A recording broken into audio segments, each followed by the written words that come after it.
Chapter 536. Second round, Fang Zhirong wins. Hearing the referee's announcement, and looking at Lu Cheng's back, Fang Zhirong froze on the spot. Immediately, his blood rushed to his head. Embarrassed and angry, he clenched his fists so hard that his knuckles cracked. His injuries are not light. Those 2 blows should be internal explosion punch. In the live broadcast studio, the host, Lu Cheng, said, half surprised and half seeking confirmation. However, he didn't hear the answer he expected, be it a yes or no. His surroundings were eerily quiet. What's going on? Lu Cheng turned to look at his partner, only to see He Xiaowei in a daze. His lips were trembling, and his face was alternating between red and green. TSK, what does Fang Zhirong's injuries have to do with you? Why do you look like you've lost your entire family fortune? Lu Cheng was confused and full of doubts. At this moment, a thought flashed through his mind. He remembered something from before and instantly understood the whole story. He Xiaowei had sworn that if Daidu won the championship, he would shave all the hair on his head.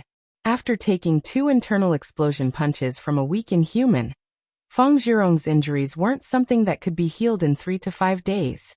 When he fought in Daidu, he would be considered strong if he could still exert 50% of his strength. Looks like the casual poison healer has to be replaced by the carefully prepared kind. Lu Cheng looked at He Xiaowei's head from head to toe.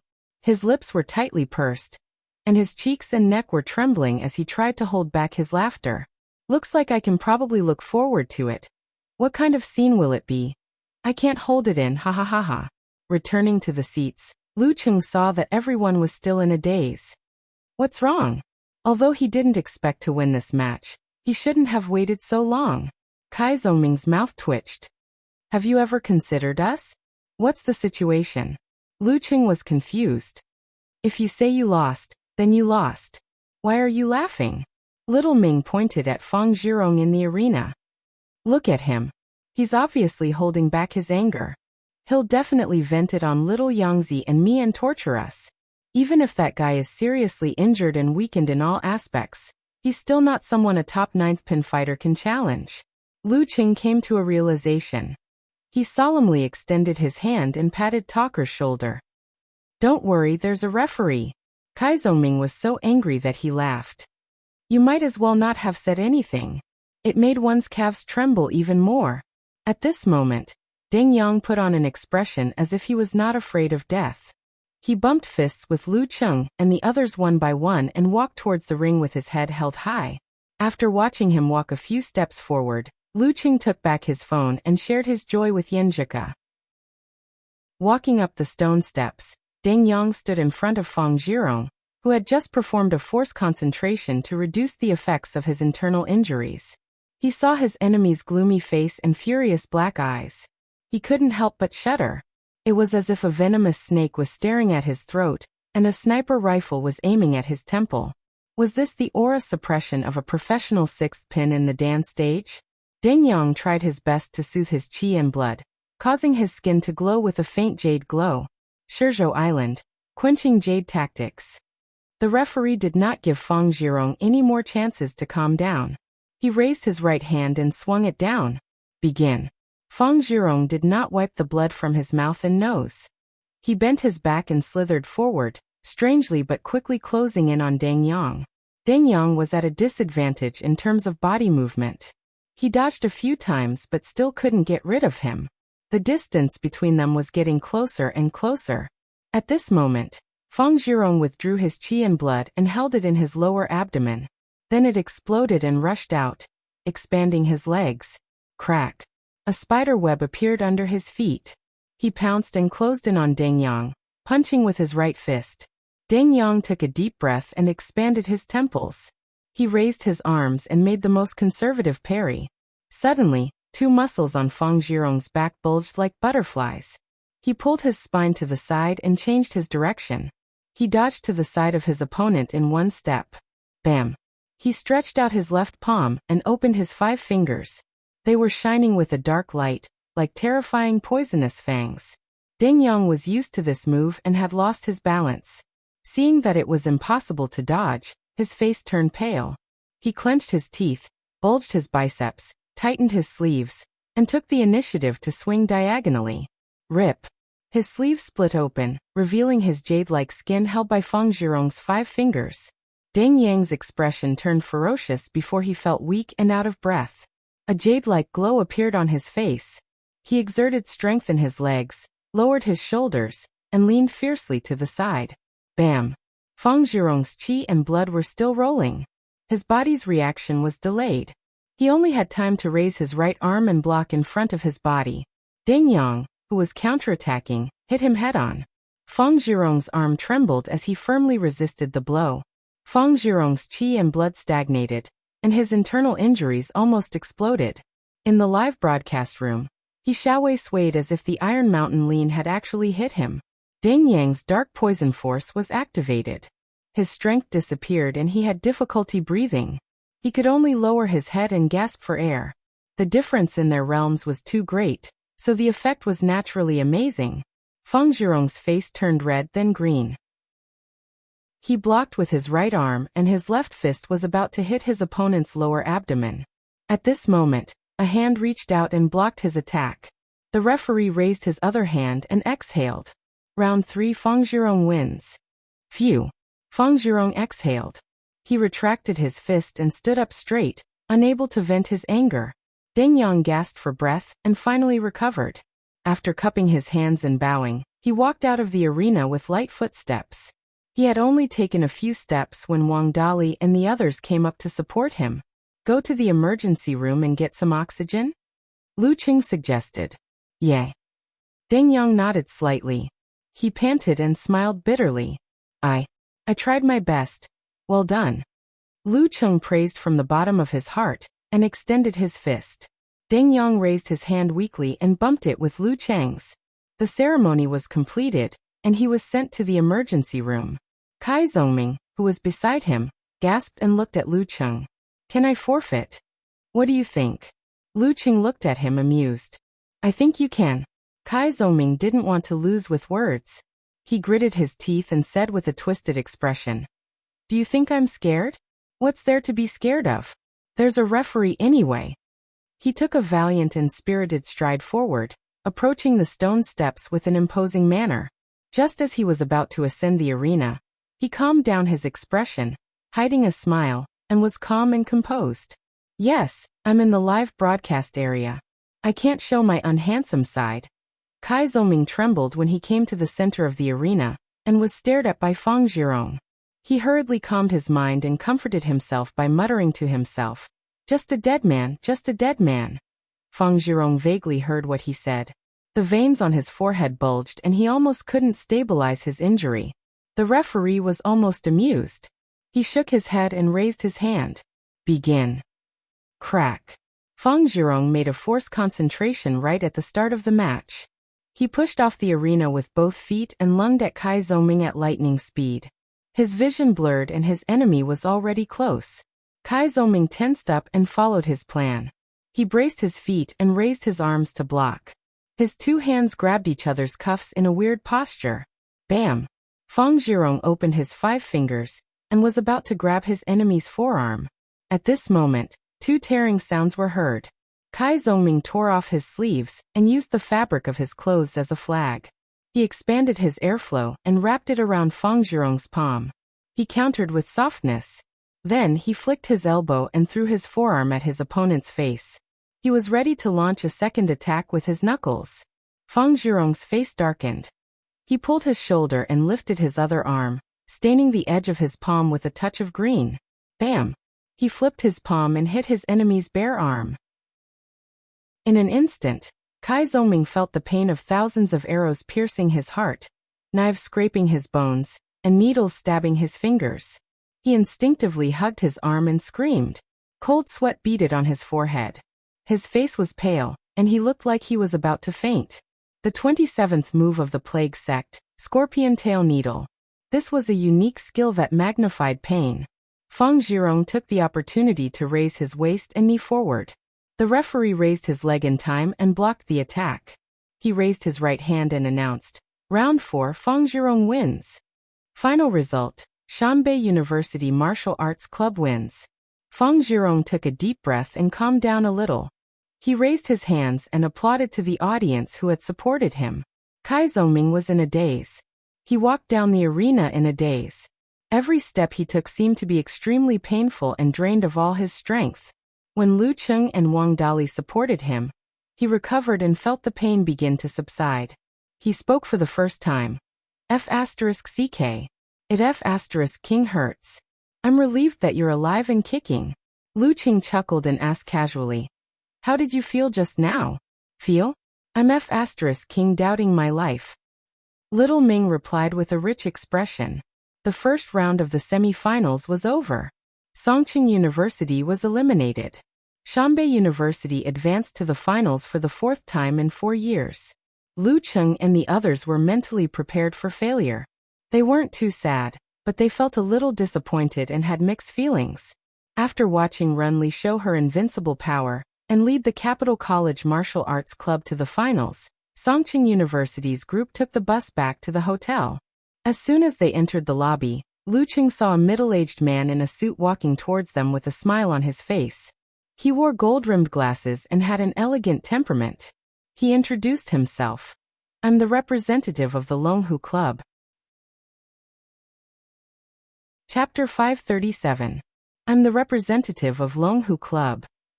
Hearing this, Kai Zhongming and the rest looked at each other excitedly. They patted Lu Cheng on the shoulder and walked past him to the elevator. Hello. Lu Cheng locked his phone and nodded with a smile. Hello, my surname is Zhang.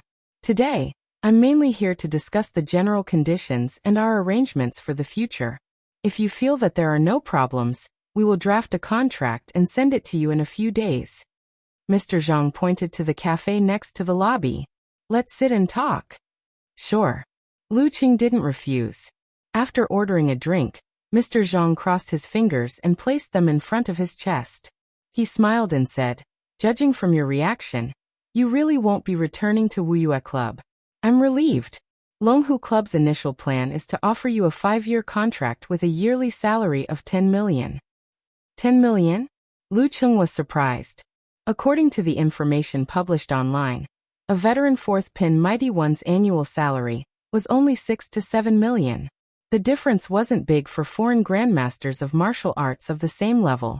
Money in China was still very valuable. Mr. Zhang chuckled and said, Dragon King suggested that you be treated as a quasi-physical invulnerability expert. This is only your salary and doesn't include bonuses or benefits. If you don't mind, I'll talk about the subsequent terms. I'm very satisfied. Lu Cheng replied with a smile. He didn't bargain. This was much better than what he had expected. Moreover, Dragon King had fought hard for it. If he asked for more, he would be too greedy. Mr. Zhang took a sip of his black coffee. He pushed his glasses and said, the main source of bonuses is from winning. For every match you win, depending on the importance of the match, you'll get a bonus of 100,000 to 200,000. In addition, you'll get a share of the club's final ranking. He picked the important points and said, the benefits will be based on the income from the club's related industries. If you're not a physical invulnerability expert, it won't be much. After you make the big leap, your annual salary and bonuses will be just pocket money. Of course, if you want to get more, you'll have to work for the club. This isn't mandatory. I have no problem with the general terms. When the time comes, I'll get a lawyer to take a look. Lu Cheng nodded in agreement. That's what you should do.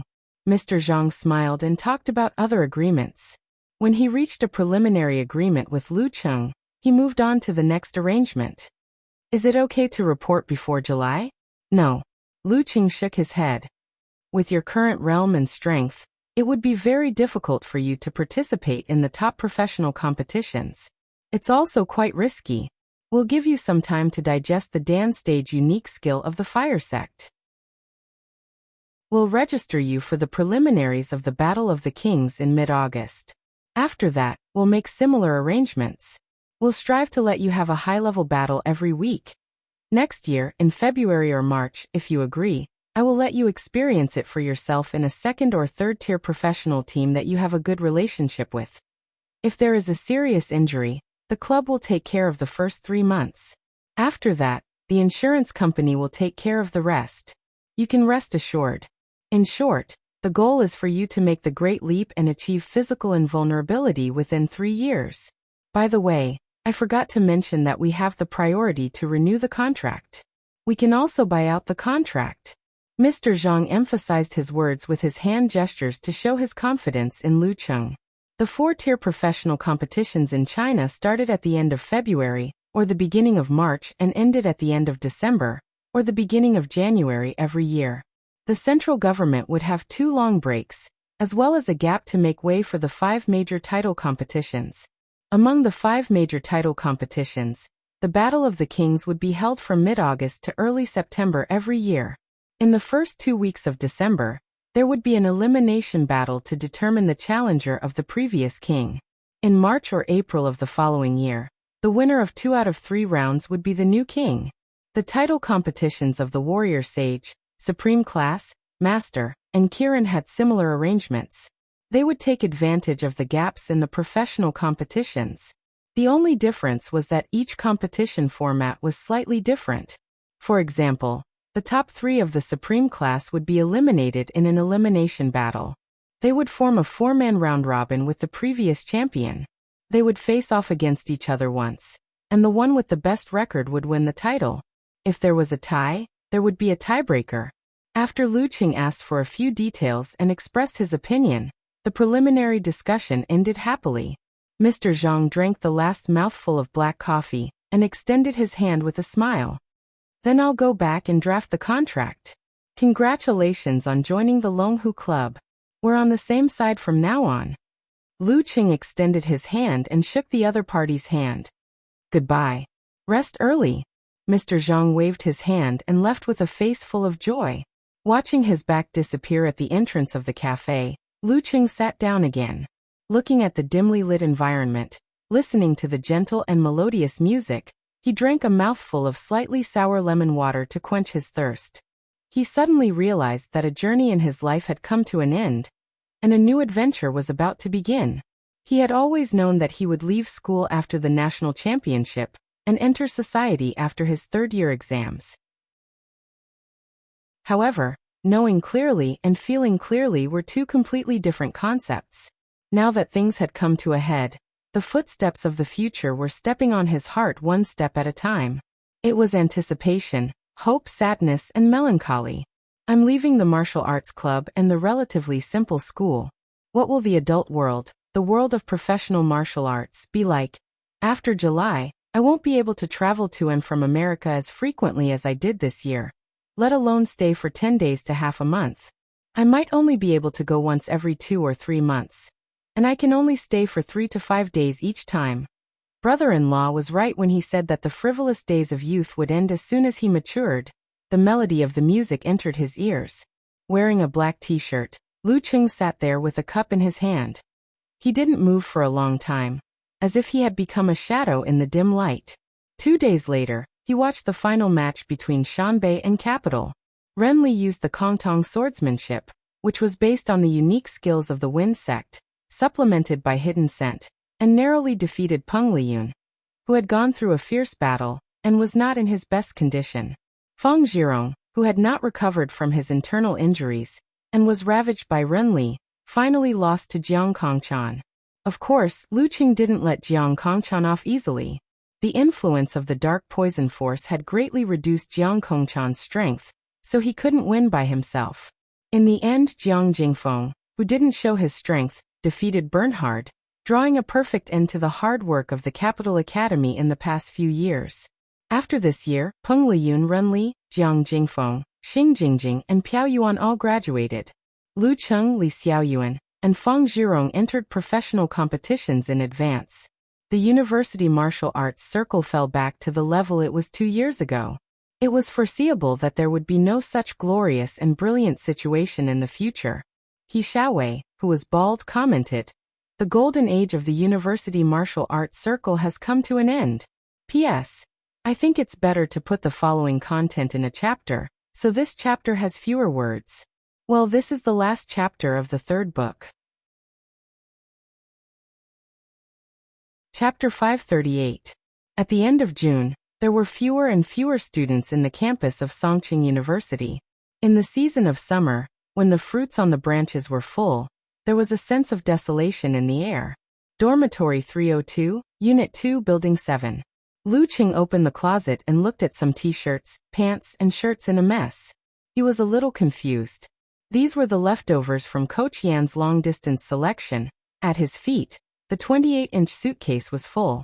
The cardboard boxes were sealed with tape and pasted with express deliveries, waiting to be sent out. If you don't want your old clothes, you can take them to Building 12. A few seniors seemed to be organizing a donation drive. Zhao Chang tidied up his luggage and glanced at Lu Qing. Not bad. I'll go there tomorrow. Lu Qing closed the closet door and turned around. He looked at Chang, who had been the head of the dormitory for 3 years. When are you coming back? Tomorrow afternoon. I'll go to Songqing Normal University first. Zhao Chang pushed his black-rimmed glasses shyly and asked, What about you? My flight is at noon the day after tomorrow. Lu Qing smiled and looked around. He invited, Let's get together tonight? Sure. Zhao Chang agreed readily. Qiu Zhigao, who was showing off his muscles, stopped and laughed. I was waiting for you to say that. Zhang Jingye, the model worker, looked away from the lines of code on the computer screen and picked up his phone. Okay, I'll tell Wu Qian first. Then I'll ask next door. Lu Qing walked out of the small dormitory and stood in front of Talker's door. He bent his fingers and knocked twice on the open wooden door. Let's have dinner together tonight? Lu Qing smiled when he got the look back. Kai Zongming clicked his tongue. I thought you forgot about the farewell dinner. I was wondering if I should remind you that the Supreme Seafood Barbecue restaurant in the Gourmet City is very good. Qin Mo put on his gold-rimmed glasses and put his palms together. I didn't go home today. I didn't go out to fool around. I was waiting for you to treat me. Don't worry, I won't rush to pay the bill. No problem. Mao Yuanxing, who had brought his girlfriend since he entered the university and slept in the dormitory all year round, was lying on the bed. He raised his phone to show that he had gotten the approval from the leader. He was not tall, but he was very bookish. Got Tangwen also raised his head. When are we leaving? Hey, you're not playing games in the dorm anymore? Lu Qing blurted out, amused. This guy always asked little Ming to bring food for him. I mainly play mobile games now. Isn't it the same wherever I go? Tangwen answered matter-of-factly. That makes a lot of sense. I'm actually speechless. Lu Qing could only take out his phone and look at the lit screen. Let's wait for another half an hour before leaving. According to Talker's suggestion, let's go to the Supreme Seafood Barbecue restaurant in the Gourmet City. Compared to 3 years ago when they had just arrived, the new campus of Songqing University was no longer so desolate. There was a residential area, a gourmet city, and a few bustling streets. Half an hour later, after walking for more than 20 minutes, everyone from Dorm 302 arrived at the food city. They found the barbecue shop that Kai Zongming had mentioned and ordered a lot of things, including a few cartons of beer. We'll drink. You and Talker can drink as you please. Qin Mo brushed his hair back and changed from a gentle to a forthright manner. I'll be the wine commander.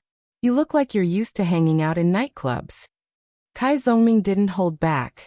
He took a bottle of Dongrui beer and said, I'll break my rule today. I can't waste Cheng's treat. Just tell me if you want to drink. You don't have to use me as an excuse.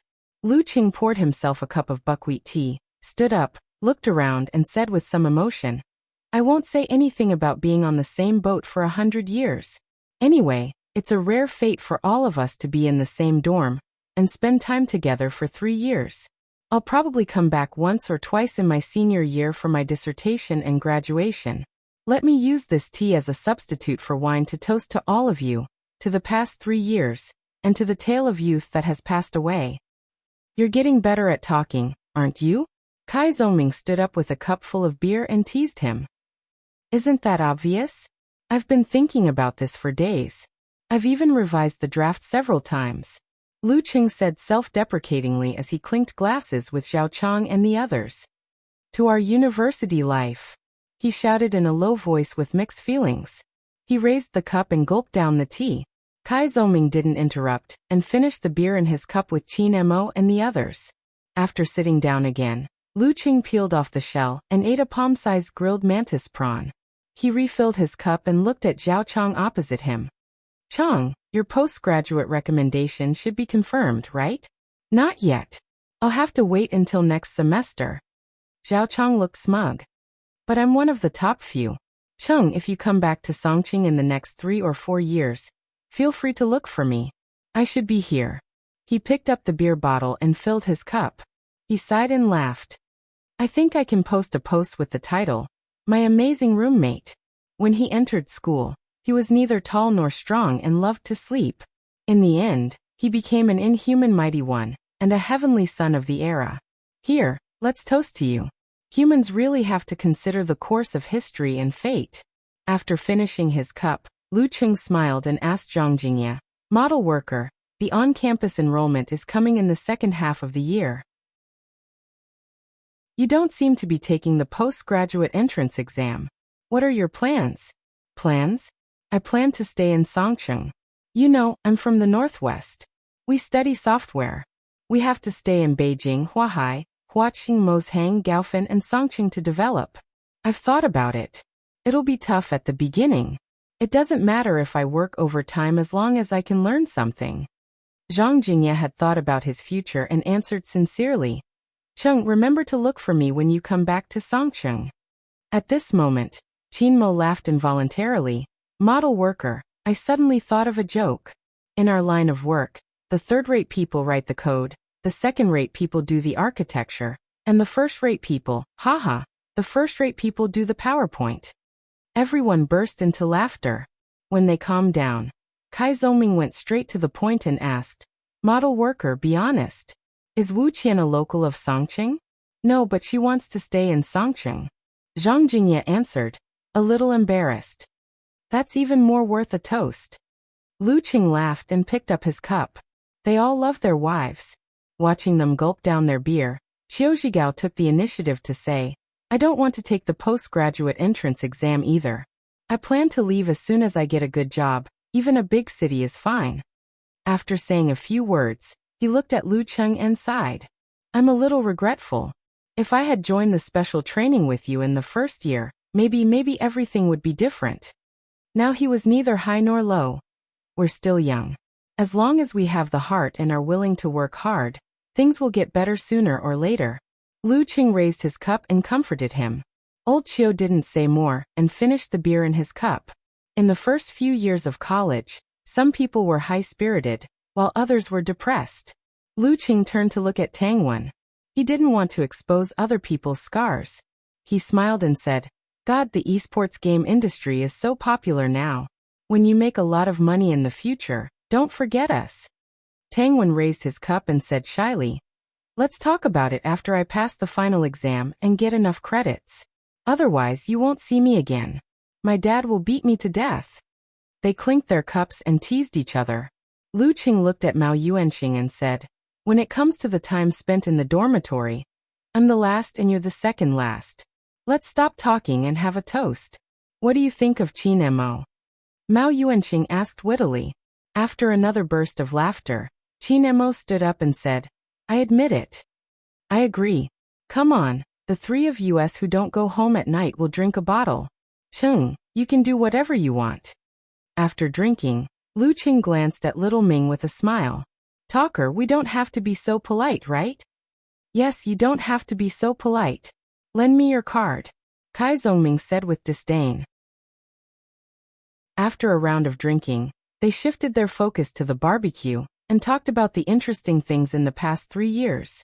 For example, Tang Wen forgot the time of the exam, and Lu Qing only showed up in the dormitory before going to bed and chatting for a while.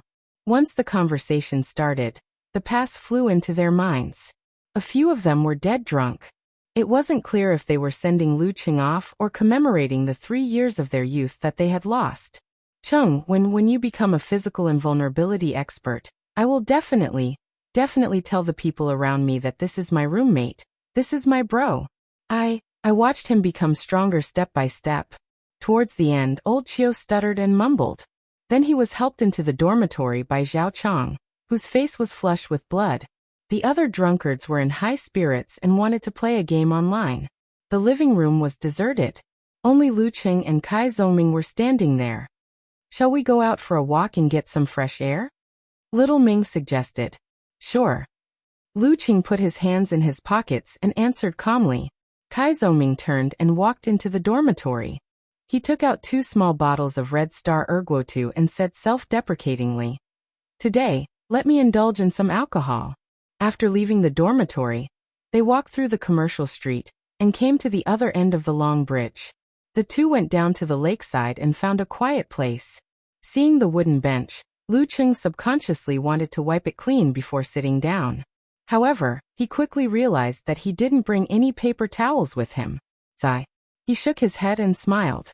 He sat down just like that. Kai Zhongming sat down beside him. He twisted open the bottle cap and took a sip. He chuckled and said, "Qing, do you know what my impression of you was when I first saw you?" Without waiting for Lu Qing to speak, he answered his own question. This guy was so uncouth. His hair looked like it was made when he slept without drying it. It was so unique. Not to mention his clothes and pants. What the hell? Damn, you finally told the truth. Lu Qing couldn't help but laugh. Kai Zhongming took another sip of Erguotu and said, "When you said you wanted to pursue Yanzhika, although I encouraged you and taught you skills, I didn't think highly of you at all. It was the same with practicing martial arts. I thought you were wasting your time." He looked at the rippling surface of the lake and said with a sense of emptiness, "In the end, you really did create a miracle. The Longhu Club. That's the Longhu Club. When you were in your first year, you always talked about how the Dragon King was your idol and wanted to watch the Longhu Club's matches. In the end, you just joined them. It's like you're in a TV series." Kai Zhongming didn't turn his head. His tone became deep and somewhat erratic. "Chung, you must replace us and fulfill our martial arts dreams. You must become a mighty one with physical invulnerability." "What do you mean by replace you?" Lu Qing asked. Kai Zhongming chuckled and his voice became deeper and deeper. "I know very well that even if I can reach the Dan stage in my senior year, I can only fight in the 4th level preliminaries or prepare for the 3rd level North-South regional competition after graduation. In this lifetime, it's almost impossible for me to reach the inhuman stage, let alone physical invulnerability. After 5 years of hard work, I can get a professional 7th pin certificate in 10 years. That's the best development. Maybe I can only understand withdraw when I'm 30. He turned his head and shook his head with dark eyes. "Chung, this is called living, not dreaming." He grabbed the bottle and took another sip. He squeezed out a smile and said, "And I don't like the life of having to fight every week. Not at all. But you're eager to fight every time. You're unusually excited every time we have a conversation." Lu Qing wanted to refute, but he was at a loss for words. Kai Zhongming drank another sip of sorghum wine. He leaned back and leaned against the back of the chair. He looked at the starry sky and said, "I went home on the 1st of May. I realized that my dad has aged by almost 10 years. He didn't ask me what job I want in my senior year, but I think I'm a man."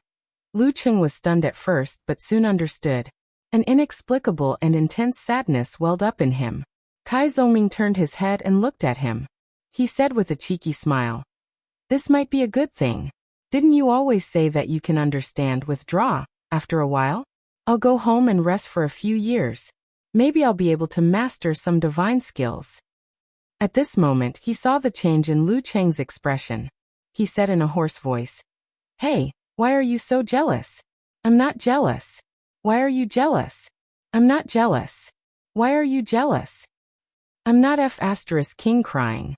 Lu Qing shouted in a hoarse voice. Kai Zhongming turned his head and looked at the lake. He announced to himself, "I'm not King crying either." He took a deep breath and picked up the bottle.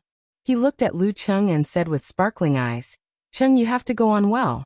You have to go on well." Lu Qing choked. He picked up another bottle of sorghum wine, unscrewed the cap, and clinked it with Kai Zhongming's. Then he raised his head and poured it into his mouth. That strange yet familiar feeling emerged. It was choking and pungent. A day later, in the early morning, Lu Qing put away his stance and exhaled. He didn't leave the lake immediately. Instead, he walked in another direction along the path that was so familiar to him that it seemed to be carved into his bones. That was the place where he picked up the black carp. That was the starting point where he exhausted the enemy in his first real battle. That was the street lamp that witnessed his first kiss with Ke. That was the observation deck that he walked past every time he went on a date. After circling the lake, Lu Cheng returned to the Long Bridge and walked to the martial arts arena. He used the bathroom in the locker room to wash off the sweat from the training. After changing his clothes and putting on his glasses, he cleaned up the things in the locker and locked it again. He left the key in the lock. Coming out of the locker room, Lu Cheng saw that Deng Yang, He Zi, and Wang Dali were still focused on the special training and didn't notice him. He smiled and watched for a while. Then he turned around and walked into the honor room. Standing in front of the Feitian Cup, the symbol of last year's national champion, he was stunned for dozens of seconds. Retracting his gaze, Lu Cheng slowly looked around, taking in every scene. Only then did he leave the martial arts arena step by step, not bothering He Zi and the others. Following the path that he had walked countless times, he used his feet to remeasure the teaching building, the Long Bridge, the square, and the commercial street. He entered the 7th dormitory, climbed the stairs of the 2nd unit, and returned to the dormitory. Zhao Chang had left the school yesterday. Qiu Zhigao and Zhang Jingye were nowhere to be found. His desk was messy, and his luggage and suitcase were randomly placed. Lu Cheng put his laptop into his backpack and finished the final preparations. He took a picture of Yenjika and sent her a message. Then he put on his backpack, pulled the box and walked to the door. When he was about to go out, he suddenly looked back and swept his eyes over the wooden desk, the bed that Zhao Chang always neatly made, the back of Qiu Zhigao's chair that was slightly burnt, and Zhang Jingye's half-open wardrobe. Looking around, Lu Cheng silently left the room. He closed the door and closed the room full of memories. The living room outside was empty and quiet. He took a deep look and suddenly turned around. Dragging his suitcase, he left the dormitory and went down the stairs. After a few steps, Lu Cheng looked back again, and saw the mottled door and the dim 302 sign. 3 years had passed, and they had aged a lot. Lu Cheng exhaled and didn't stop. He carried his suitcase and walked down the stairs. He walked all the way. His feet were replaced by the school bus was replaced by a taxi, and the taxi was replaced by his feet. Finally, he boarded the plane and sat by the window. After chatting with Yenjika for a while, Lu Cheng turned off his phone, and felt that the flight had taken off. After a short wait and a quick sprint, the iron bird flew up and rushed into the blue sky. Lu Cheng turned his head and saw the city become smaller in his eyes. He saw several landmark buildings. That was the Ocean Aquarium. That was the Songqing Martial Arts Stadium. That was the building with the delicious chiffon cake. That was the mall where he bought the ring for the first time. These gradually became smaller. The eye-catching Zhaoshan Lake and Weishui Lake were reflected in Lu Cheng's eyes, making him see illusions and reality. That was the lakeside where the white-haired old man was said to be studied. That was the Songqing University Martial Arts Stadium where his brother-in-law coldly showed up. That was the dormitory where he and Tucker were sarcastic. That was the canteen shared with Ke. That was the locker room where everyone was sad and painful. That was the grandstand where they shouted, "Come again." That was the honor room where hands overlapped each other and pushed the Feitian Cup into the cabinet. That was the library where he jumped off the building with a girl in his arms. That was Valentine's Day when the moonlight shone and the fireworks were in full bloom. All of these quickly became smaller and smaller and ended without a trace. The flight soared high in the sky. Lu Cheng slowly retracted his gaze and leaned back in his chair. He closed his eyes and silently said the words that he had been suppressing in his heart. Goodbye, Songqing. End of part. Chapter 539. It was the end of June in Huaqing, hot and humid. Walking in the city felt like walking in a steamer, which was extremely uncomfortable. Although Lu Cheng could use ice force to dispel the heat, he couldn't change the humidity of the surrounding air. His skin felt sticky and his pores couldn't breathe properly. He couldn't wait to find a place to take a cold shower. A long-haired girl in a white shirt, light gray suit, and sandals turned around and introduced. This place is designed with one apartment per staircase, so privacy is well protected. Also, it's not far from our Longhu Club. It's about a 20-minute drive. Her name was Amen, and she was a staff member sent by the Longhu Club to welcome Lu Cheng at the airport. Her skin had a healthy luster. Her facial features were gentle and pretty, and the corners of her eyes were naturally curved. Not bad. Lu Qing carried his luggage and dragged his suitcase. He looked around, nodded slightly, and followed Amin into the staircase. He felt a cool breeze. Amin pressed the button for the 6th floor, and looked at the famous heavenly son of the era with a gentle smile. The club is responsible for the utilities and other expenses. Mr. Lu, you don't have to worry about it. If you encounter any problems, you can look for the property management. If they can't solve it, give me a call. As they spoke, the elevator stopped at the 6th floor. The area outside the door wasn't small. There were sofas, round tables, bonsai, and other things like a waiting room. The interior design of the house was cold and hard, with black, gray, and silver as the main colors, giving it a modern industrial vibe. It was more than 200 square meters with 4 bedrooms, 3 bathrooms, a dining room, a living room, and a clean and tidy kitchen. The layout was quite spacious and didn't feel cramped at all. I live alone. There's no need to make it so big, right? Lu Qing laughed out loud. He had originally thought that it was just a 2-bedroom apartment of about 80 square meters. Amin smiled faintly. Everyone is the same. You can't make it special. Everyone. Lu Cheng's heart skipped a beat, and he asked with interest. It's the inhuman mighty ones in the club's reserve team. Amin's eyes twinkled, and she replied with a friendly attitude. But there aren't many who still live in this area. Some bought their own houses and moved out. Some are in other cities, following other teams, competing in the 2nd or 3rd level professional competitions. Some are older and have switched to management, being in charge of businesses related to the club. Oh, Mr. Lu, do you know how to drive? Yes, but I don't have a license. Lu Qing didn't try to hide it. Then there will be a driver coming to pick you up tomorrow morning at 8:15 a.m. at the southeast gate. I will ask him to contact you in advance. Amin walked to the window and pointed at the artificial garden outside. There's a specially partitioned hidden area. You don't have to run too far for your morning exercise. The facilities here are quite complete. Lu Qing exclaimed in satisfaction. As the top martial arts force in the country, how could the club not know your needs? These are all carefully selected. Amin smiled and extended her right hand. Let's get to know each other again. Amin, I graduated 2 years ago and am a member of the Longhu Club's assistant team. You can only have a personal assistant after you reach physical invulnerability. As for now, the assistant team is in charge of everything.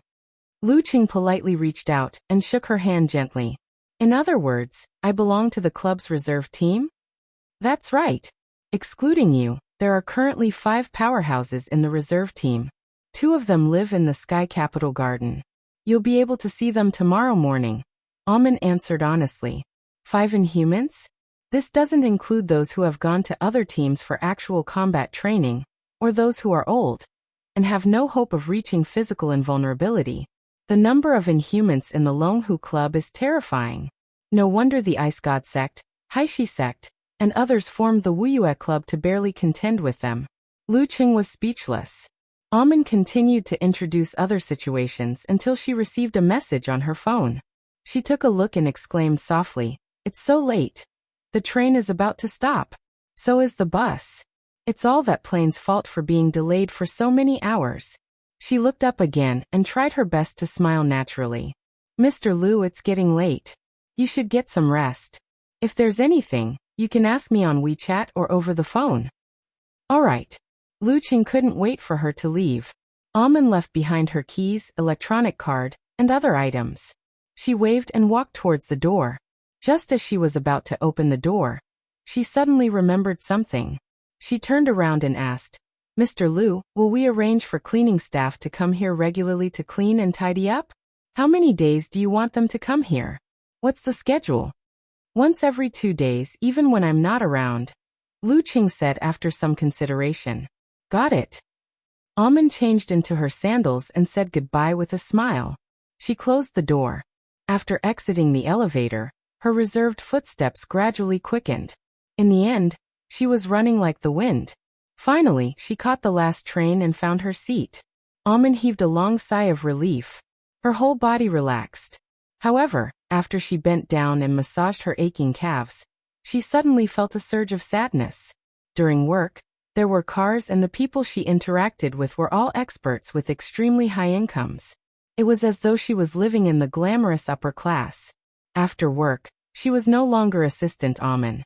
She squeezed into the subway, ate fast food, and shared a room with others.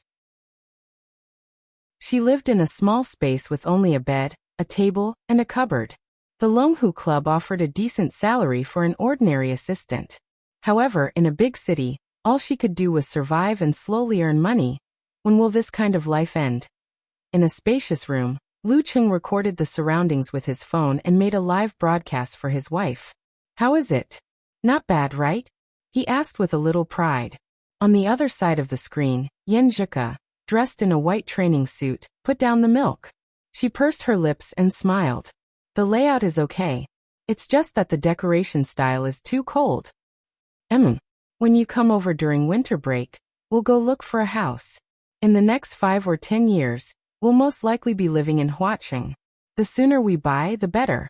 We'll have our own home sooner," Lu Cheng said, half tempting and half letting his imagination run wild. "Why do you have to wait for me to buy?" Yen Zhika blinked, her dimples showing. "This kind of thing has to be decided by the head of the household," Lu Cheng answered without hesitation. This was a lesson learned from the mistakes of others. In the end, his father made the final decision on the house. His mother was generally satisfied with it. However, nothing is perfect. Every time this happened, his father would be nagged. On the other hand, the decoration basically reflected his mother's intentions. Although she regretted it later on, she couldn't find anyone to complain to. She could only say a few words occasionally. Yen Zhika didn't understand this roundabout way of talking. She listened with a smile and nodded seriously. "I don't trust your aesthetic standards." "What's wrong with my aesthetic standards? My little fairy is so pretty." Lu Cheng took advantage of the opportunity and started flirting with her skillfully. "You're just a fool." Yen Zhika couldn't help but smile, and turn her head to look to the side. "Then Cuckoo, are you considered a wise man who makes mistakes?" Lu Cheng teased her with a smile. Yen Zhika looked around, and saw that Aunt Du had gone to the garage. She raised her chin and refused to play along. "No way. My brother Cheng is so awesome. I have good taste. A wise man like me won't make a mistake." Lu Cheng listened with a smile. After flirting with her for a while, he changed the topic and said, "I heard from the assistant that the club specially assigned a chef to make Xing province dishes for me. In the future, I can eat there morning, afternoon and night. I won't have to work so hard when I come back." Don't you like to cook?" Yen Zhika covered her mouth and snickered. "What I like to do is to cook with my little fairy." Lu Cheng chuckled. "If I'm alone, it takes me 2 hours to cook, half an hour to wash the dishes and 10 minutes to eat. What a waste." "That's true." Yen Zhika nodded in agreement. Before she could finish, she rolled her eyes and blurted out, "You eat so much. How can 10 minutes be enough?" "You liar." Lu Cheng was speechless for a moment. After a long time he replied, "I'm just giving an example. Understand the spirit, understand the spirit." At this moment, Aunt Du came in and urged the girl to change. Yen Zhika hurriedly drank the last mouthful of milk, and ended the video call. She walked up to the second floor with light steps. She didn't have class in the morning, but she had to go to the classroom at 10 to discuss the group report. Lu Cheng called his mother and reported the situation of his residence. After that, he washed up and lay on the bed. "I'm in Huacheng." Before he went to bed, he sent a message to Fatty Jiang. "This guy is studying in Huacheng University in Guangnan." "I'm back in Xioshan." Jiang Fei replied with a cunning smile. "Just kidding. I'm waiting for you to treat me to a good meal." "When?" "I'm leaving the day after tomorrow." "Let's talk about it tomorrow. I haven't reported yet, so I'm not sure about the club's arrangements." Lu Cheng didn't promise casually. After ending the chat and saying goodnight to Yen Zhika, he locked the phone screen and let the master bedroom fall into darkness. There was silence everywhere. A faint light shone in from the window, bringing peace and loneliness. It wasn't that Lu Cheng hadn't been to foreign lands before, but except for Xioshan and Songcheng, He knew clearly that they were only temporary stays and he would leave soon. This time, he would take root here, germinate here, and grow here. In the next 5, 10, or 20 years he would belong to this city. He lacked a sense of belonging, and the future was long. Lucheng felt inexplicably sentimental and melancholy. His heart was filled with an unreal feeling. Is this my hometown for the rest of my life? He had a similar feeling when he first arrived in Songcheng, but there was more than one person in the dormitory. The liveliness soon diluted everything. Now he was alone. Alone in a foreign land as a stranger. The next morning, Lucheng woke up on time and went to the specially partitioned field. He found a relatively secluded place to train. At 8:10 a.m., he put on an ordinary backpack and went to the southeast gate of Sky Capital Garden. He saw the silver-gray MPV that came to pick him up. He saw Amen waiting at the door with obvious eye bags. The MPV was very spacious. 2 rows of seats were placed opposite each other, separated by a small refrigerator, a bar, and a table. A man and a woman were sitting opposite him. Their eyes swept over Lucheng as if they were real. Let me introduce you. From now on, you will be teammates in the reserve team, Amen said with a bright smile. Chapter 540. Amen had put on light makeup and wore a one-piece dress. Her professional demeanor exuded a sense of freshness and elegance. After sitting beside Lucheng, she pointed at the man opposite her and said, Mr. Yu Wangyuan, senior 4th pin. Sitting there, Yu Wangyuan looked like half a mountain. His loose shirt was stretched tight by his muscles. However, his naturally round face added a lot of gentleness to his tough temperament. Following which, Amen looked at the remaining woman with a smile. Ms. Lu Xiaofei, newly promoted 4th pin expert this year. Lu Xiaofei wore a loose dark t-shirt. Her facial features weren't outstanding, but her eyes were full of heroic spirit. She had a charm that was different from other women. She looked younger than Yu Wangyuan, about 24 or 25 years old. Hello. After the introduction, Lucheng greeted them politely. Just as Amen was about to introduce Lucheng's identity, Yu Wangyuan smiled and said, There's no need for introductions. We all know who you are. We aren't old antiques who don't know how to surf the internet. How can we not know the heavenly son of the era? As he spoke, he stood up and extended his right hand to Lucheng. I graduated from a martial arts school and spent a few years in the military. I just joined the club not long ago. Longhu and the military indeed have a close relationship. Lucheng left his seat thoughtfully and shook hands with Yu Wangyuan. He felt that Yu Wangyuan's calluses were as thick as steel. Lu Xiaofei sat steadily, cupped her fist and bowed. I rose from Longhu's beginner martial arts school. You probably haven't heard of me. We will be teammates in the future. Lucheng obviously couldn't say that he hadn't heard of her before, so he could only say this out of courtesy. He only knew of one inhuman in Longhu Club, the top 4th pin Tu Zheng. Tu Zheng could exchange more than 10 moves with a physical invulnerability mighty one. When Longhu Club was in a predicament where 2 or 3 main players were injured and couldn't fight, he would act as a firefighter. Hence, Lucheng had seen a few of his matches. The traffic jam from Sky Capital Garden to Longhu Club in the suburbs wasn't too bad. After 23 minutes, the car arrived at its destination. Throughout the entire process, Yu Wangyuan and Lu Xiaofei were polite and distant. They only briefly talked about the situation of the reserve team. Lucheng wasn't surprised by this. It wasn't easy to meet someone like Little Ming who was so friendly with others. Amen, on the other hand, tried her best to liven up the atmosphere and shared some unimportant gossip. The main building of the Longhu Club was only 5 stories high, but it occupied an extremely large area, almost as big as 10 martial arts stadiums combined. There were 2 horizontal plaques on both sides of the entrance, with the words Dragon Coiling on a black background and Tiger Crouching on the other. Other than that, there were no other decorations. Looking at it from afar, one could vaguely see the sparkling lake in the distance. Lucheng had just gotten out of the car, and before he could speak to Amen, Yu Wangyuan and Lu Xiaofei, he saw a familiar figure rushing in from the door. It was Mr. Zhang, who wasn't wearing a suit and was only wearing a shirt. The Mr. Zhang who had finalized the terms of the contract with Lucheng. I found out later that his name is Zhang Shoyan. Seeing an old friend in a foreign land put Lu Cheng's mood at ease. He waved with a smile. You're finally here. Follow me in first. Empress Luo wants to see you. Zhang Xiuyan pushed his gold-rimmed spectacles. He didn't have the time to exchange pleasantries with Yu Wangyuan and the rest. He gestured for Lu Qing to follow him as he turned and walked towards the door. Empress Luo Ningzitong? The thought flashed through Lu Cheng's mind. He quickened his pace and caught up with Zhang Xiuyan in the blink of an eye. They entered through the door side by side. Empress Luo Ningzitong was 42 years old this year. In her prime she had held 2 titles. Due to her ghostly movements, she was revered as the Ghost King. She didn't like this title, so she named herself Empress Luo. After more than 10 years of perseverance, she finally got what she wanted.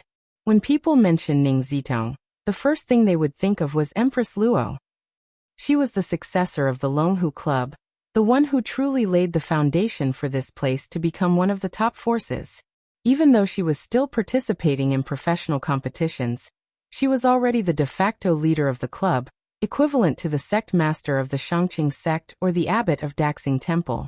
Seeing Lu Cheng's back disappear through the door, Lu Xiaofei didn't hide it from Amen. She lowered her voice and asked, "How do you feel?"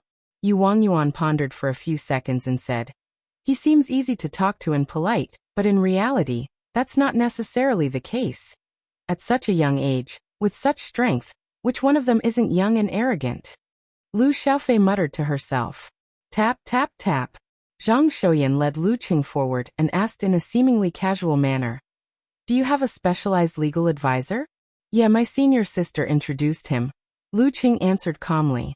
Before signing the contract with the Longhu Club, he had asked his senior sister to find a reliable lawyer for help. Shi Yuejian directly introduced Lin Qiukong, who was from the Ice God sect, to him. After that, both parties were very satisfied. Even though Lu Cheng had to pay a hefty sum, he really got what he paid for. He picked out all the unfavorable terms, leaving the Longhu Club speechless. They could only make changes. Zhang Xiuyan nodded slightly, stopped at the elevator door, and pressed the up button. "Do you have anyone to help you with your business matters?" "Not at the moment," Lu Cheng smiled. When the elevator door opened, Zhang Xiuyan stepped in and said thoughtfully, "You can let the club handle this first. You haven't reached physical invulnerability, so there aren't many such matters. There's no need to specially find someone. Moreover, we only take a 10% commission." Lu Qing nodded. "Then draft a contract for me to take a look." "Sure." Zhang Xiuyan heaved a sigh of relief. He walked into the corridor on the 5th floor, and came to an office with a mahogany door. He knocked 3 times rhythmically. "Come in." A voice as clear as spring water sounded from within. At first, it sounded like an 18 or 19-year-old. However, upon closer inspection, one could feel a hint of maturity. Zhang Xiuyan turned the doorknob and pushed open the door. He said with a smile, "Empress Luo, Lu Qing is here." Behind the dark red desk, a woman with black hair in a bun looked up, revealing a face that was both happy and angry at the same time. She seemed to be of foreign or ethnic descent. Her facial features were delicate and elegant. She was beautiful and moving. Time hadn't left a mark on her face, only leaving behind an air of elegance. Even though Lu Cheng was used to seeing fairies, his eyes lit up. Empress Luo looks better in real life than on TV. No wonder she could change her title. It's all because of her looks, as expected of a famous beauty of the previous generation. While he was silently complaining, Ning Zitong smiled faintly and said to Zhang Xiuyan, "Sorry to bother you." "Sorry for the trouble. Go and do your own thing." "Yes," Zhang Xiuyan replied excitedly. He left the room in high spirits as though he was on steroids and closed the door. "Hello, Senior Ning." Hello, Senior Empress Luo." Lu Cheng had almost forgotten the rule that martial artists with titles had to be addressed by their titles. Ning Zitong spat and smiled unpleasantly. "Senior? Am I very old? Call me sister. Sister Ning. Do you understand?" Lu Cheng was dumbfounded. "Senior, where did your dignity go? Although we can be considered to be of the same generation as my master." Ning Zitong smiled and said, "This is courtesy. Do you understand? Women are all obsessed with age. Ke often complains that she's no longer a 17 or 18-year-old girl. Lu Cheng's thoughts drifted as he followed her advice. Hello, Sister Ning. That's more like it. Ning Zitong put down the fountain pen that could turn into a hidden weapon at any moment. She stood up gracefully and said with a smile, "Come with me to meet those guys. After all, you're our quasi-physical invulnerability expert." Meeting the other physical invulnerability experts? Was he going to meet the Dragon King? Lu Cheng suddenly felt a little excited. He didn't notice that Empress Luo had left her seat and walked to his side. The sweet and clear scent of perfume entered his nose. He came back to his senses and saw Empress Luo's long bohemian dress that reached her knees. Noticing Lu Cheng's gaze, Ning Zitong laughed self-deprecatingly. When I was young, I liked simple and elegant dresses the most. Now I've fallen in love with bright colors. Yeah. Lu Cheng didn't know how to continue. He changed the topic and asked, Ning Qian's sister Ning, are we meeting the Dragon King and the rest? Yes. Ning Zitong opened the door and led the way out. She said with a smile, they're not like me. They're easy to talk to and get along with. However, once you get a feel for them, they're not particularly weird. For someone who can achieve physical invulnerability at such a young age, the first thing that distinguishes them is their pride. Secondly, they're quite self-centered. Tricking the Dragon King is right. Lu Cheng listened silently and followed half a step behind. Turning into the corridor, they entered the room labeled conference room. The first thing Lu Cheng saw was the broad shoulders and tall back of the Dragon King. He was standing by the window opposite, looking out. He wasn't exactly a burly man, but he gave off a soul-stirring sense of majesty. To the left of the conference table sat a giant. Even if he didn't stand up, one could imagine his muscular figure of over 2 meters. This was the other first Pin Mighty One of the Longhu Club, Optimus Prime Long Zhen. Even though he was tall and strong, his flexibility and footwork weren't inferior to the others. Long Zhen's skin was tanned to bronze. He didn't have a single strand of hair on his head, which was as smooth as a mirror. His 2 thick eyebrows looked like they were outlined by ink, giving him a ferocious look. He was squinting his beady eyes and sizing up Lu Cheng with a half-smile. Opposite Long Zhen was a girl with short hair. Her skin was tanned, and the contours of her face were gentle. However, there was a hidden fierceness that made it hard to look straight at her. This is my disciple, Wuxia. She achieved physical invulnerability 3 years ago. She's still a 3rd pin. Ning Zitong extended her hand and introduced. Her nickname is Martial Arts Fanatic. You can roughly imagine her personality. Just like now.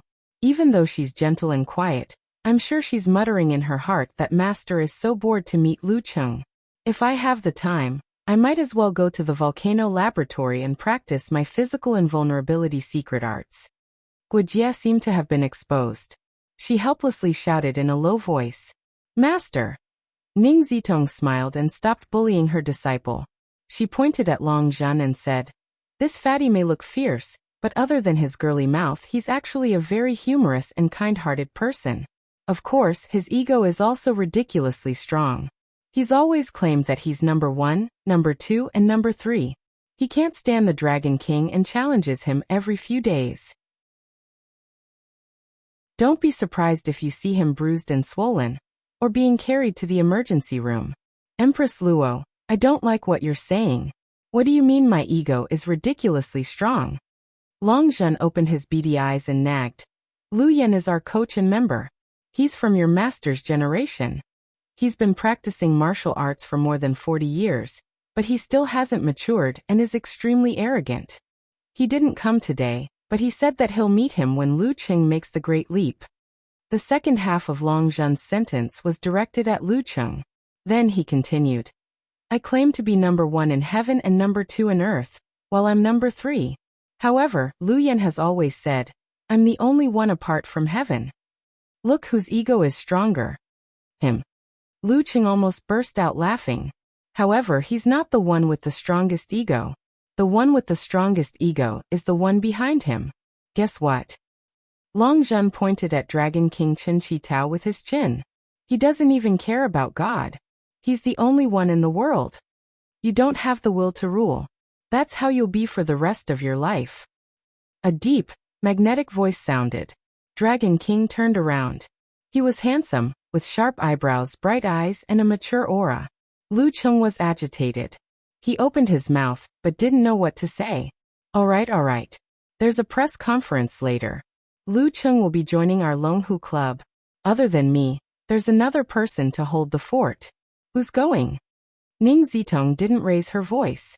Martial arts fanatic Wuxia lowered her head and practiced her swordsmanship with her fingers. Long Zhen was deep in thought, and seemed to be struggling. Dragon King Chen Qitao put his hands behind his back and walked step by step towards the door of the conference room. Silence filled the room. Before he left, Chen Qitao didn't turn back. He said in a deep voice, "Let's go. P.S. This chapter is a little long, so it's late. Looking for recommendations on Monday." Chapter 541. In the large conference room on the first floor of the Longhu Club, the invited media set up their cameras and focused on the three people on stage. Empress Luo, Dragon King Chen Qitao, and Lu Cheng had all changed into navy blue uniforms. They were elegant, dignified, and full of energy, displaying the different styles of martial artists. Lu Cheng, why did you choose to join the Longhu Club and not stay in the Wuxia Club? Everyone knows that you are from the Ice God sect. A reporter got permission and stood up to ask. Lu Cheng was prepared for this. He smiled calmly and said, "Longhu has always been my home team since I started watching professional matches. Also, I have to thank my old master. He told me not to be constrained by sectarian views. The Longhu Club is open, tolerant, and beyond the individual level." I thought about this answer for a few days and revised it several times. Kochian also reviewed and modified it. Cough cough. In front of the TV screen, Geezer shook cursed while holding a bottle of wine. Is this brat trying to push all the blame onto me? If it were in ancient times, this kind of disciple would be hung up in public. Only I, your master, have a tough body and strong strength, so I can take it. If you don't understand the unique skills of the restriction sect in the future, I will teach you a lesson. The reporter was very satisfied with his answer. He wanted to take this opportunity to start a conversation about whether the sect's organizational structure was not in line with modern society. However, the host was quick and didn't give him a chance to mess things up. He picked the next person to ask. Dragon King, there was a rumor saying that you personally called to invite Lu Cheng. Is that true? Asked a short-haired female reporter with a China satellite TV tag on her chest. Chen Qitao's expression didn't change. It's true. Then what made you do this? As far as I know, you have never looked at anyone so favorably before. Asked the short-haired female reporter excitedly. Because he has enough potential and his Emperor Yen force is not bad, said Chen Qitao calmly. Then he raised his hand and gestured for a similar question to be typed. However, none of the reporters who liked to play the devil's advocate raised an opinion. At this moment in the Longhu Club forum, a plumber eating mushrooms wrote. Pounding the ground laughing expression. The Dragon King is a good senior, but he's definitely not a good opponent. When Lu Cheng has enough potential, the Dragon King will cherish him. But when Lu Cheng turns his potential into reality and catches up with the Dragon King, I bet that the Dragon King will try his best to suppress him and not let him make a comeback. You're slandering my Dragon King again. Pig Riding Knight said with disdain. How can you call it black? I'm a diehard supporter of the Dragon King. Everyone knows his character very well. I just made a deduction based on the actual situation. A plumber eating mushrooms replied comically. To worship someone, you have to worship even their flaws. I'm such a narrow-minded person. Okamoto's fan immediately mocked. You're just a fan who's naturally black in the depths of his heart. Bah! If Lu Cheng advances by leaps and bounds in the future and threatens Dragon King's position in the club, how will you feel? A plumber eating mushrooms asked, spreading out his hands. I'll be a little unhappy. After all, my original name is the Dragon King. However, the Dragon King definitely won't be surpassed. Even if he falls behind for a moment, he can still catch up. All these years, hasn't he been performing such miracles for us? Back then, the warrior sage was so abnormal that almost all the mighty ones were in despair. But the Dragon King didn't. Unparalleled Dragon King answered, living up to his nickname. Wonton seller said while looking at her fingers. I'll be very conflicted. Their discussion on this matter didn't last long. The press conference came to an end. Lu Qing completed a group photo with Empress Luo and the Dragon King, officially joining the Longhu Club. In just a few minutes, the headlines on Weibo were published. Lu Qing chooses Huadu. The Dragon King has a successor. Swoosh swoosh swoosh. The martial arts sections of all the major portals uploaded similar content. The battle between the heavenly sons of the era has been decided. Joining the Longhu Club. A new starting point. A win-win decision. Breaking the prejudice of sections. Modern martial artist Lu Qing. In the forum after seeing the group photo, above the sky, a girl who loved rock and roll said, "Friends on the tree can come down now. There's no need to watch anymore." Lu Qing has indeed joined the club. Everyone slide down in an orderly manner. Don't cause trampling damage. Ha ha ha ha ha. I'm so happy, so happy. My idol has joined my favorite force, said Brahmin, who was in her 3rd year of middle school. Let's add a friendly link to Lu Qing's fan forum. We're all family from now on. Brahmin, have you been infected with silly Nightfall stupidity? Why are you laughing like that? Joked unparalleled Dragon King. What? You don't know? That silly child just rolled off the bed laughing. Luckily, we're at home and not at school. Brahmin puffed up her chest and raised her head, indicating that she wasn't on the same level as a certain someone. While the two forums were cheering, Lu Qing finished his interview with a few media outlets. He watched as the Dragon King left majestically and followed Ning Zitong to the restaurant. What's the volcano laboratory? He asked curiously. Wuxia, the martial arts fanatic, and Qin Qitao, the Dragon King, both mention this term. In ancient times, after reaching the physical invulnerability stage of the fire sect, one would choose to train in an environment similar to the depths of a volcano.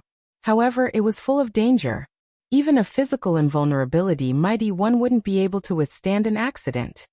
Ning Zitong briefly explained, the volcano laboratory uses the power of modern technology to imitate the conditions in the depths of a volcano. Although the actual effect isn't as exaggerated, the intensity can be adjusted automatically. It's a godly weapon that aids training. Once you're close to the physical invulnerability stage, you can use it. As for the Ice Sect Environmental Laboratory, we don't have one in our club, but the military does. Lu Qing was excited. He felt like he had come into contact with a different world. As they spoke, Ning Zitong led him into the restaurant. It was already past lunchtime, but there were various steamers on display for the convenience of the mighty one. You'll be eating here in the future. Try it. Huaqing's breakfast snacks are pretty good. Ning Zitong smiled and pointed ahead. Lu Qing looked around and saw a notice posted on the wall. Breakfast was from 7 to 9, lunch was from 12 to 2, and dinner was from 5:30 to 7:30. If there were leftovers, they would be kept warm. This allowed the mighty one, who was a glutton, to eat more and less until the club closed at 8. After busying himself for a while, Lu Qing, who hadn't had breakfast yet, placed 3 stacks of steamers on the table. First, he took a picture of Yenjika. Opening the steamer, he picked up a crab roe bun and swallowed it in a few bites. Satisfied, he exclaimed, "Not bad." It wasn't any worse than the ones in Huaqing restaurant. After stuffing himself with food for a while and filling up half his stomach, Lu Qing deliberated and asked, "Sister Ning, what's the club's usual schedule like? Are there holidays?" "Holidays?" Ning Zitong sneered. Her eyebrows relaxed like a blooming flower, revealing a hint of maturity. "We're all adults. We're all mighty ones known as monsters. Who doesn't have a personality? Why are there so many rules? The club's daily schedule is very flexible. As long as you don't miss the scheduled matches, you can come and go as you please. It's all up to you. However, there are all kinds of facilities here. There are specialized trainers, so it's definitely better than training on your own. Also, the reserve team will have a session with a physical invulnerability mighty one every week. It's from 3 to 5 in the afternoon on Monday. Unless it's something important, I suggest you try your best to attend. If you need to take time off, tell the assistant team in advance. You don't want to waste food and the chef's efforts. who knows that every grain on the plate is hard work. Phew, that's fine. I'll plan which matches I'm going to participate in. When I'm free, I should be able to make a trip to America every month and stay there for 4 to 5 days. When I'm busy, it might even take up to 2 to 3 months. But I can make use of the time to stay at home for a few days. Lu Cheng's mind raced as he made plans. Before he knew it, he had swept away all the dishes on the table, such as abalone juice and chicken feet, white sugar cakes and shumai. There was no need to tidy up. Ning Zitong brought him to the training area of the reserve team. It was in the northwest area of the first floor. You'll get to know them today. The main thing is to practice the Fire Sex Dance stage chapter. Try to get a basic grasp of it within a month. Ning Zitong said casually as they walked. The club has other secret arts, such as the dark sex flickering light and passing shadow.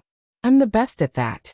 Also, there's a martial art that combines the incomplete golden bell shield and immortal flesh. Long Zhen is pretty good at it. Once you've mastered the Fire Sex Dance stage chapter, you can come into contact with similar things and broaden your horizons. All right. Lu Qing nodded happily. I feel like there's a lot to learn. How exciting! This is one of the joys of practicing martial arts. After walking for a few minutes, Ning Zitong stopped in front of a huge door. She took more than 10 seconds to put on an elegant and faint smile. Then, she pushed her hand forward and walked in elegantly. She said to the martial artists around the area, "Everyone, come over here for a moment." Yu Wangyuan and the rest retracted their stance and greeted respectfully. Empress Luo. They gathered in front of the beautiful, dignified Ning Zitong. Lu Qing noticed that Lu Xiaofei, Yu Wangyuan, and the rest were clearly slower by half a step. They stood behind a martial artist in a clustered manner, and this martial artist was someone he recognized. Tu Zheng, who was close to physical invulnerability. His forehead was full, and his square face looked like it was carved by a knife. He was masculine and fierce. His eyes were neither big nor small.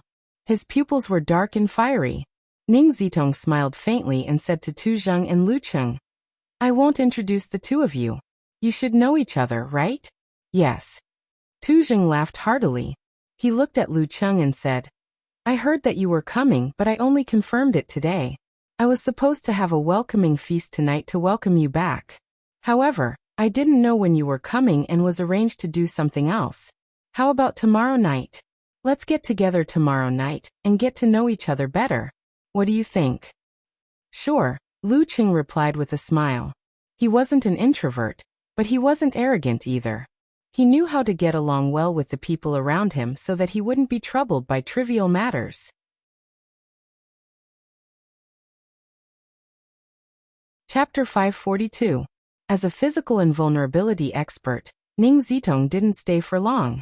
After a brief introduction, she left the northwest area of the first floor. Lu Qing roughly recognized the few members of the reserve team. Excluding Yu Wangyuan and Lu Xiaofei, who lived in the Sky Capital Garden, and the team leader, Tu Zheng, who occasionally represented the Longhu Club in top-level professional competitions, the remaining two were a man and a woman. The man's surname was Sun, and his name was Jianlin. He had a medium build and was strong and stocky. There was nothing special about his features, and he had a typical face. However, as an inhuman mighty one, he had a hidden glow in his eyes. His manly charm was born from extreme confidence, and he wasn't much inferior to the average handsome guy. The woman's name was Jia Lu. Her eyes were bright and watery, but they didn't contain any gentleness. She was used to standing at the side and looking at everyone like a bystander. It was as though she didn't care about anything, as though everything she saw and heard was nothing more than a reality TV show. According to Empress Luo's introduction, the 5 of them were all below 30. The oldest was Tu Zheng, who was 28 years old, and had high hopes of achieving physical invulnerability. The youngest was Jia Lu, who was 24 years old. She had broken through to the inhuman stage before the Chinese New Year, and was transferred from the Dan stage group to the reserve team. The rest were Yu Wangyuan and Sun Jianlin, who were 27 years old, and had obtained their 4th pin certificates 2 years ago. Lu Xiaofei was 25 years old, and had just passed the ranking event in April. Each of them had the potential to fight for the top 2 spots in the major sects of the Wuxia Club. However, the Longhu Club had 5 of them. Apart from that, there were a few who were at the same level as them. They were following other teams that they had close ties with to fight in the 2nd or 3rd level professional competitions. Every February or March, the core team would reconsider who would go out to train, who would stay to break through to the physical invulnerability stage or strengthen their foundation, and who would be assigned tasks to eliminate unfamiliarity when they were transferred to management or the army. The number of Inhumans below 30 clearly showed the strength of the Longhu Club. They were definitely worthy of being at the top. Lu Cheng exchanged a few pleasantries with them. Then, under Tu Zheng's guidance, he confirmed his personal resting room and entered the dance stage training room. He freely pondered over the visualization diagrams of the fire sect, detailed explanations of moves and notes. Every member of the reserve team had their own personal resting room in the northeast area of the 1st floor. It was a small room of about 70 square meters. From 9:30 to 11 a.m., Lu Cheng didn't do any training. Instead, he roughly skimmed through the fire sect's Dan chapters. He had a general understanding of the fire sect. They didn't require no training, but there were many repeaters and even more unsuitable ones. And they didn't need not practice. Practice they, but there were many repeaters and even more there were many unsuitable. Yes. They had no need, ts. Practice. After this round of sorting, Lu Cheng confirmed that there were only 23 dance stage unique skills left to practice. Some of them were the application techniques of force. Lifting his head from the pile of old papers, he picked up his phone. Glancing at the time, he walked out of the training room and returned to his personal resting room. He sat on the sofa and video chatted with Ku. In his plan, the time between 11 a.m. and 12:30 a.m. was reserved for foreign lovers. Unless there was something extremely important, they would do it regardless of rain or shine. It was summertime in Connecticut, America. It was between 10 p.m. and 11 p.m. Yinjika had the most free time of the day. It was the sweet time before bed. However, there were always exceptions. Due to the delay of a member of her team, she was still a little short of submitting her report tomorrow. She estimated that it would take another 2 hours. She didn't mention it. Instead, she excitedly video chatted with Lu Cheng. They talked about his first experience in the Longhu Club and the few mighty ones with physical invulnerability. Yeah. No matter how big the world is, communicating with Cheng is the most important thing. At most, I'll stay up late. I'm Heroine Yen who has mastered the wholeness formula. As for the report, I'll tell Cheng when the video is about to end. That way he won't keep worrying and nagging. At the reserve team's practice field in the Northwest District, there were various facilities. Leader 2, Lu Cheng left the training room at 11 a.m. and returned to his personal resting room. Yu Wangyuan, who had a round face, came back from his stroll outside. He lowered his voice and said to Tu Zheng, "It's only been slightly more than an hour." Although he said that he controlled his voice, it was just for show. He didn't use secret voice transmission, nor did he control his voice to be as soft as a mosquito's. Lu Xiaofei, Sun Jianlin, and Jia Lu were paying attention. When they heard that, they slowed down their movements and listened quietly. Tu Zheng's lips curled. He laughed and said, "He's the heavenly son of China. Maybe an hour of practice is equivalent to a day's worth of practice for us? He has his talent, and we have our hard work. There's no need to be envious. All right, let's continue with our practice. If there's anything you can't figure out, let's discuss it together. Oh right, I have something to do in the afternoon. You guys can arrange it yourselves." His expression relaxed and his moves became more natural. At 12:30 p.m., Lu Cheng heard that his little fairy had to stay up late to report. He was angry, amused, touched, and heartbroken at the same time. However, he didn't harp on this matter. According to the experience that little Ming had imparted to him, he had to make the girl feel like she was putting in effort from time to time. Otherwise, things wouldn't last long. After giving a few reminders, Lu Cheng came to the dining room. Seeing that there was a new Xing province cuisine district here, he took a basin, no, a bigger bowl, and filled it with 20 cages of steamed beef vermicelli, stir-fried shredded pork with ginger, and other dishes. Lastly, he filled a big bowl of bitter bamboo shoots with meat slices soup. The taste of bitter bamboo shoots wasn't Lu Cheng's favorite, but the soup it made was refreshing and delicious, appetizing and relieving the heat. The meat slices were tender and delicious. Dipping it in the water, it was delicious and went well with rice. Other than that, he also went to the Guangnan cuisine district to get a roast goose. It had sweet skin and fragrant meat. It was fat but not greasy.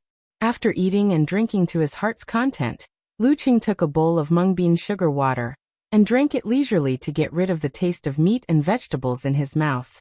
He suddenly thought of something. He took out his phone and sent a message to Fatty Jiang. "Do you want to meet tonight?" "Yeah." Jiang Fei replied quickly. "I'm just waiting to rip you off." "What time?" "About 6:30. Let's meet at the school gate. Send me your location." Lu Cheng picked up a slice of watermelon and took a bite. Fatty Jiang should be at the university town, right? After confirming this, Lu Cheng wanted to inform Amen via WeChat, so that the kitchen didn't have to prepare his dinner. However, after thinking for a while, he chose to call the office of the assistant team directly. "Hello, you are?" asked a man with a strong Guangnan accent. "I'm Lu Cheng." Lu Cheng gave his identity succinctly. Hello, Mr. Lu. What can I do for you?" The man was very enthusiastic. "I have something to do tonight. I won't be eating at the club or returning to Sky Capital Garden." Lu Cheng explained the situation. "Okay, I'll inform the logistics team and car team immediately." "Mr. Lu, what time will you be leaving? Where are you going?" "I'll help you arrange the use of the car." The man asked eagerly. Every physical and vulnerability expert was assigned a nanny car. The inhuman experts of the reserve team rotated between 3 cars. Those who were free would use them. Those who were not free would have to apologize. However, under normal circumstances, they had sufficient resources. This was because Tu Zheng and the rest had their own cars. It was just that they were too lazy to drive them occasionally. "I have to reach the university town at 6:30. Lu Cheng had originally planned to use his phone app to call for a car. However, since there was a benefit, it would be a waste not to use it. "Okay, I'll arrange it immediately." The man seized the opportunity and said, "Take down my phone number. I'll send you a message to confirm it later. My name is Huang Bin. My phone number is..." "Forget it, you don't have to remember it. I'll send you a message directly." "Okay." Lu Cheng didn't reject. The staff of the assistant team had a good service attitude. In the assistant team office, Huang Bin, who had a 370 hairstyle, typed a message excitedly. He wrote his phone number and name, after which he glanced at the paper address book and sent it to Lu Cheng. Immediately after, he hurriedly arranged the cars and gave the best one to Lu Cheng. To him, this was a great opportunity. The assistant team had the supervisor and deputy supervisor, as well as the personal assistant of a physical invulnerability expert. They all had high salaries, face and status. This was especially so for the latter. Sometimes he was equivalent to the spokesperson of a physical invulnerability expert. Wherever he went, he would be surrounded by people. Even officials and bosses had to curry favor with him. As for the reserve team and the dance stage team, they didn't have a fixed target to follow. Therefore, they couldn't enjoy the treatment of a physical invulnerability expert's follower. They were considered ordinary staff. Their treatment wasn't bad, but that was it. With the property prices in Huaqing, it was wishful thinking to want to settle down and buy a house here.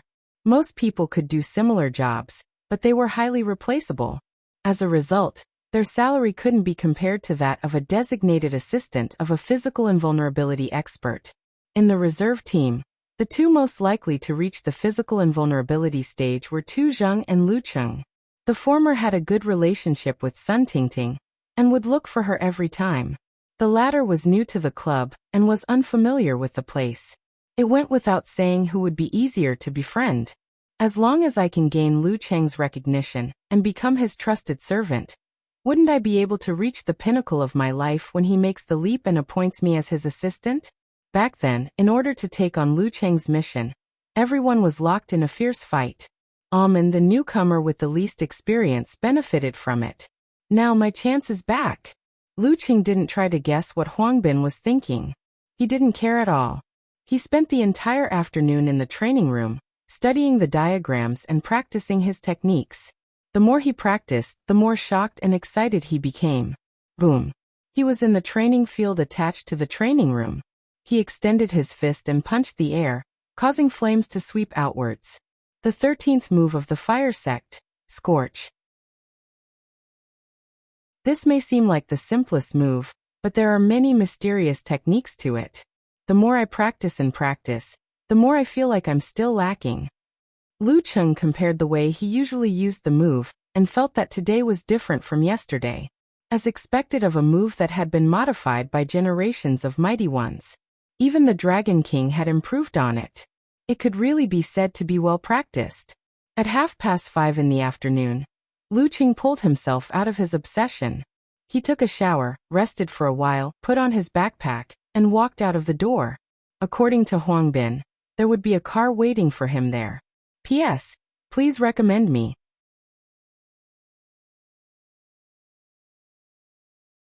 Chapter 543. As they approached the entrance of the club, Lu Qing saw a tanned and skinny young man with a parted hairstyle walking towards them.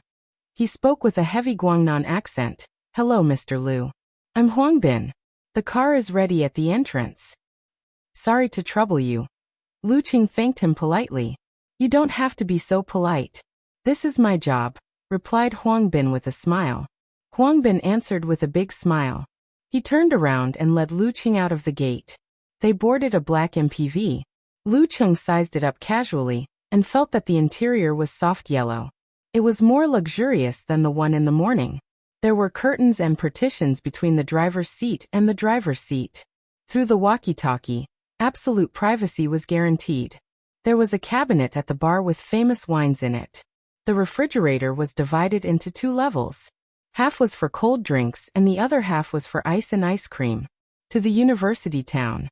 Huangbin picked up the walkie-talkie and said, although he had already sent the destination to the driver, he couldn't let go of the opportunity to show off. After doing all this, he didn't stay any longer. He got out of the car with a smile, so as not to delay the time of the future physical invulnerability. Lu Qing nodded at him and opened the fridge. He took out a bottle of mineral water, poured himself a glass and drank. At the entrance of the club, Yu Wangyuan and Lu Xiaofei, who were waiting for the car to return to Sky Capital Garden, witnessed everything. They had mixed feelings. The latter pouted and said, the assistant team is really snobbish. They're practically at the beck and call. If I can achieve physical invulnerability, I definitely won't pick among them. In comparison, Almond is still alright. She's so warm and considerate to everyone. Their snobbery might be what the club wants. Yu Wangyuan's round face was full of self-deprecating smiles. What do you mean? Lu Xiaofei played with her short hair. To create a difference in levels and create the beauty of special privileges. If physical invulnerability, quasi-physical invulnerability, and inhuman are treated the same, how can the difference in status be reflected? How can we be motivated to catch up? Yu Wangyuan replied calmly with a sigh. To the club, getting a few more cars and a few more drivers is just a small matter. But why do we have to do that? If you want others to treat you seriously and fawn on you, then you have to work hard to improve yourself and become the most popular person in their eyes. Lu Xiaofei listened thoughtfully and nodded slightly. That's really the feeling. When I was in the dance stage group, I didn't have the opportunity to coordinate the use of the car at all times. Every day, when I missed the shuttle bus, I had to think of other ways. The people in the assistant group only came back once in a few days, and they didn't even show up for no reason. At that time, I was filled with the desire to stand out and enter the reserve group. Seeing that his teammates agreed, Yu Wangyuan opened his mouth. With our realm and strength, if we aren't in Longhu, we can be the cream of the crop in any province or city. There will be plenty of opportunities, VIP treatment, and various benefits. But this way, we won't have the motivation to push forward. We won't lack anything, and there won't be anyone to compare with. It's very comfortable, and it's inevitable that our willpower will soften. If I had chosen the police when I left the army, I would definitely have a high position in the provincial department. But I still have the ambition to become a true mighty one. The reason why the reserve group model is so popular in the top professional competitions is not only because we can often receive guidance from physical invulnerability experts, but also because there are so many inhumans together. It's inevitable that there will be comparisons and competition between them. This is very beneficial for training. Lu Xiaofei exhaled and said, "That's true. That's indeed the case. My biggest goal now is..." Halfway through her sentence, she suddenly laughed. After a few seconds, she said, "To surpass you. Very good. My goal is to catch up with Leader 2. Yu Wangyuan laughed softly. Lu Xiaofei took a deep look at him. She felt that this friendly-looking teammate of hers was much more profound than usual. He was born in the army and had a lot of experience. He's not like me, a blank piece of paper, who rose up step by step in Longhu Martial Arts School. Lu Xiaofei muttered to herself and said doubtfully, "But with so many high-pin martial artists gathered together for training, it will also create a lot of psychological stress for everyone. If they can't compare to others, they will fall behind in competition. It's fine if it happens twice or thrice, but once it happens too often, the impact will be huge. If it happens repeatedly for a few years, even the strongest willpower will be shaken, right? That's why there are arrangements for us to train in other teams. Firstly, it's to train in actual combat. Secondly, it's to give us confidence. If we really can't do it, then we'll switch to management, the police, or the military. There are inhumans quitting every year. It's not like you haven't seen it. That's how great the pressure of competition is." Yu Wangyuan looked out of the door and suddenly laughed. "All right, our bus is here. When we get home, remember the feeling of being agitated by Lu Cheng. Turn it into motivation, and strive not to be caught up by him within a year. Work hard." Lu Xiaofei waved her fist heroically. Beside the door of the silver-gray business van, Almond's face was so dark that it looked like water could drip out of it. She had witnessed the scene of Huang Bin fawning over Lu Cheng from the second-floor office. She felt like she was stabbed in the back. "I tried my best to be fair and not compete with the seniors in the office. When a pie fell from the sky and I was sent by the supervisor to welcome Lu Cheng, I was in fear and trepidation. I didn't dare to have wishful thinking, and only wanted to gain recognition with my work attitude. Who knew that Huang Bin, a senior employee who was usually all smiles, actually contacted Lu Cheng privately and interfered. He usually acted like he had a good impression of me, and was rather ambiguous. But when it comes to benefits, he's actually like this. Treacherous villain. It's really not easy to survive in the workplace." The business van drove smoothly. Although there were occasional traffic jams, they still arrived at the university town at 6:20 p.m. They made a detour to the entrance of Jiang Fei's school. "Just stop here. You can go back now. Sorry for the trouble." Lu Qing glanced out of the window and saw Fatty Jiang. Hence, he picked up the walkie-talkie to communicate with the driver. "Mr. Lu, I can wait for a while longer. I'll send you to the dining location before leaving." The driver took the initiative to suggest, "That's fine too. I'll ask where I'm going. If it's on campus, I won't trouble you." Lu Qing watched as the door opened by itself. He lowered his head and got off the van. He took a big stride forward and approached Fatty Jiang, who was wearing a gray t-shirt, light yellow shorts and black sandals. He reached out and patted Fatty Jiang's right shoulder while he dodged to the left. Fatty Jiang was still fooled hundreds of times. He looked to the right in a daze for a few seconds before regaining his senses. He looked to the left and complained, "Why are you, an inhuman mighty one, making fun of an ordinary person like me? Before I started practicing martial arts, I also didn't see you find the right place." Lu Qing laughed. "Where are we going to eat?" Fatty Jiang was getting more and more mellow. "Let's go to an old restaurant. The taste of their white-cut chicken. TSK. Let's not talk about it. I go there every week for a sumptuous meal." Jiang Fei swallowed his saliva. "How far is it?" Lu Cheng was getting hungry from his words. Jiang Fei looked into the distance. "About 10 to 20 minutes by foot. Then we'll take a car there. Send me the address." Lu Cheng patted Fatty Jiang and gestured for him to follow him. After getting into the car, Jiang Fei opened his eyes wide and looked around cautiously. He praised from the bottom of his heart. "Chung, your treatment is awesome." He gave him a thumbs up.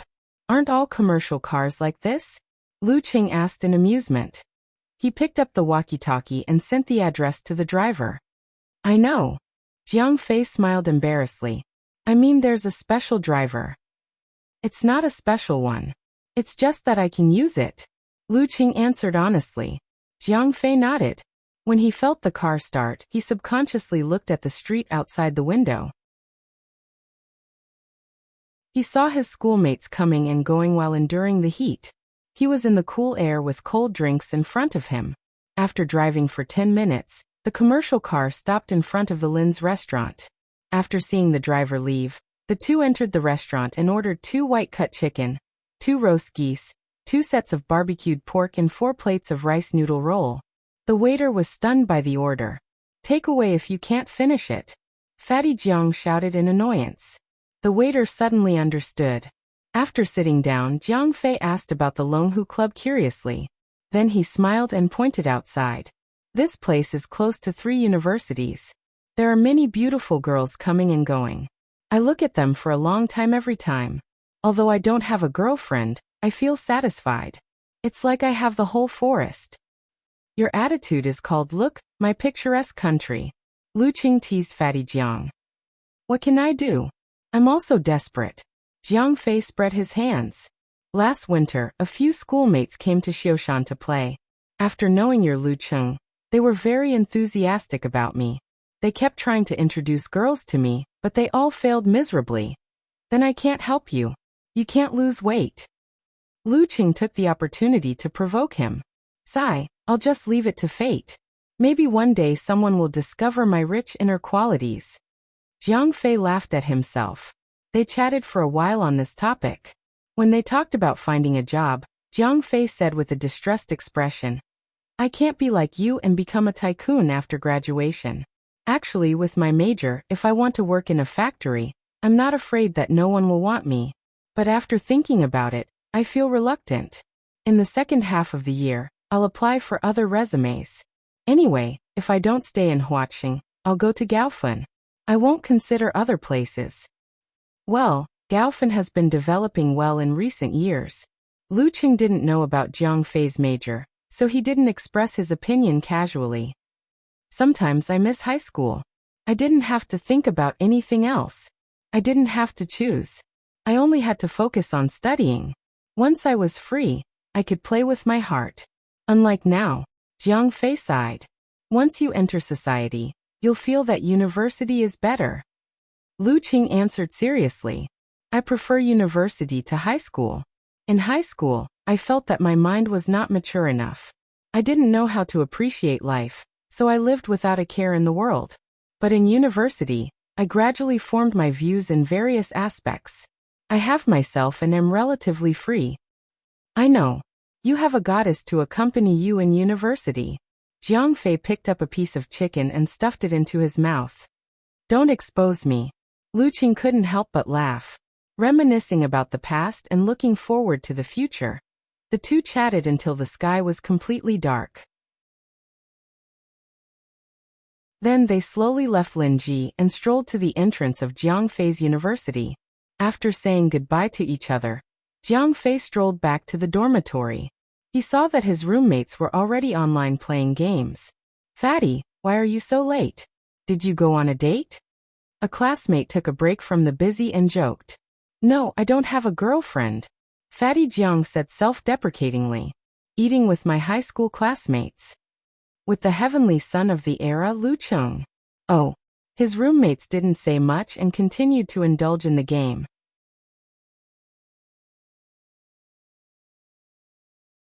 Chapter 544. Ding. It was rare for Lu Qing to receive a message. He picked it up and saw that it was a typhoon warning in Huaqing.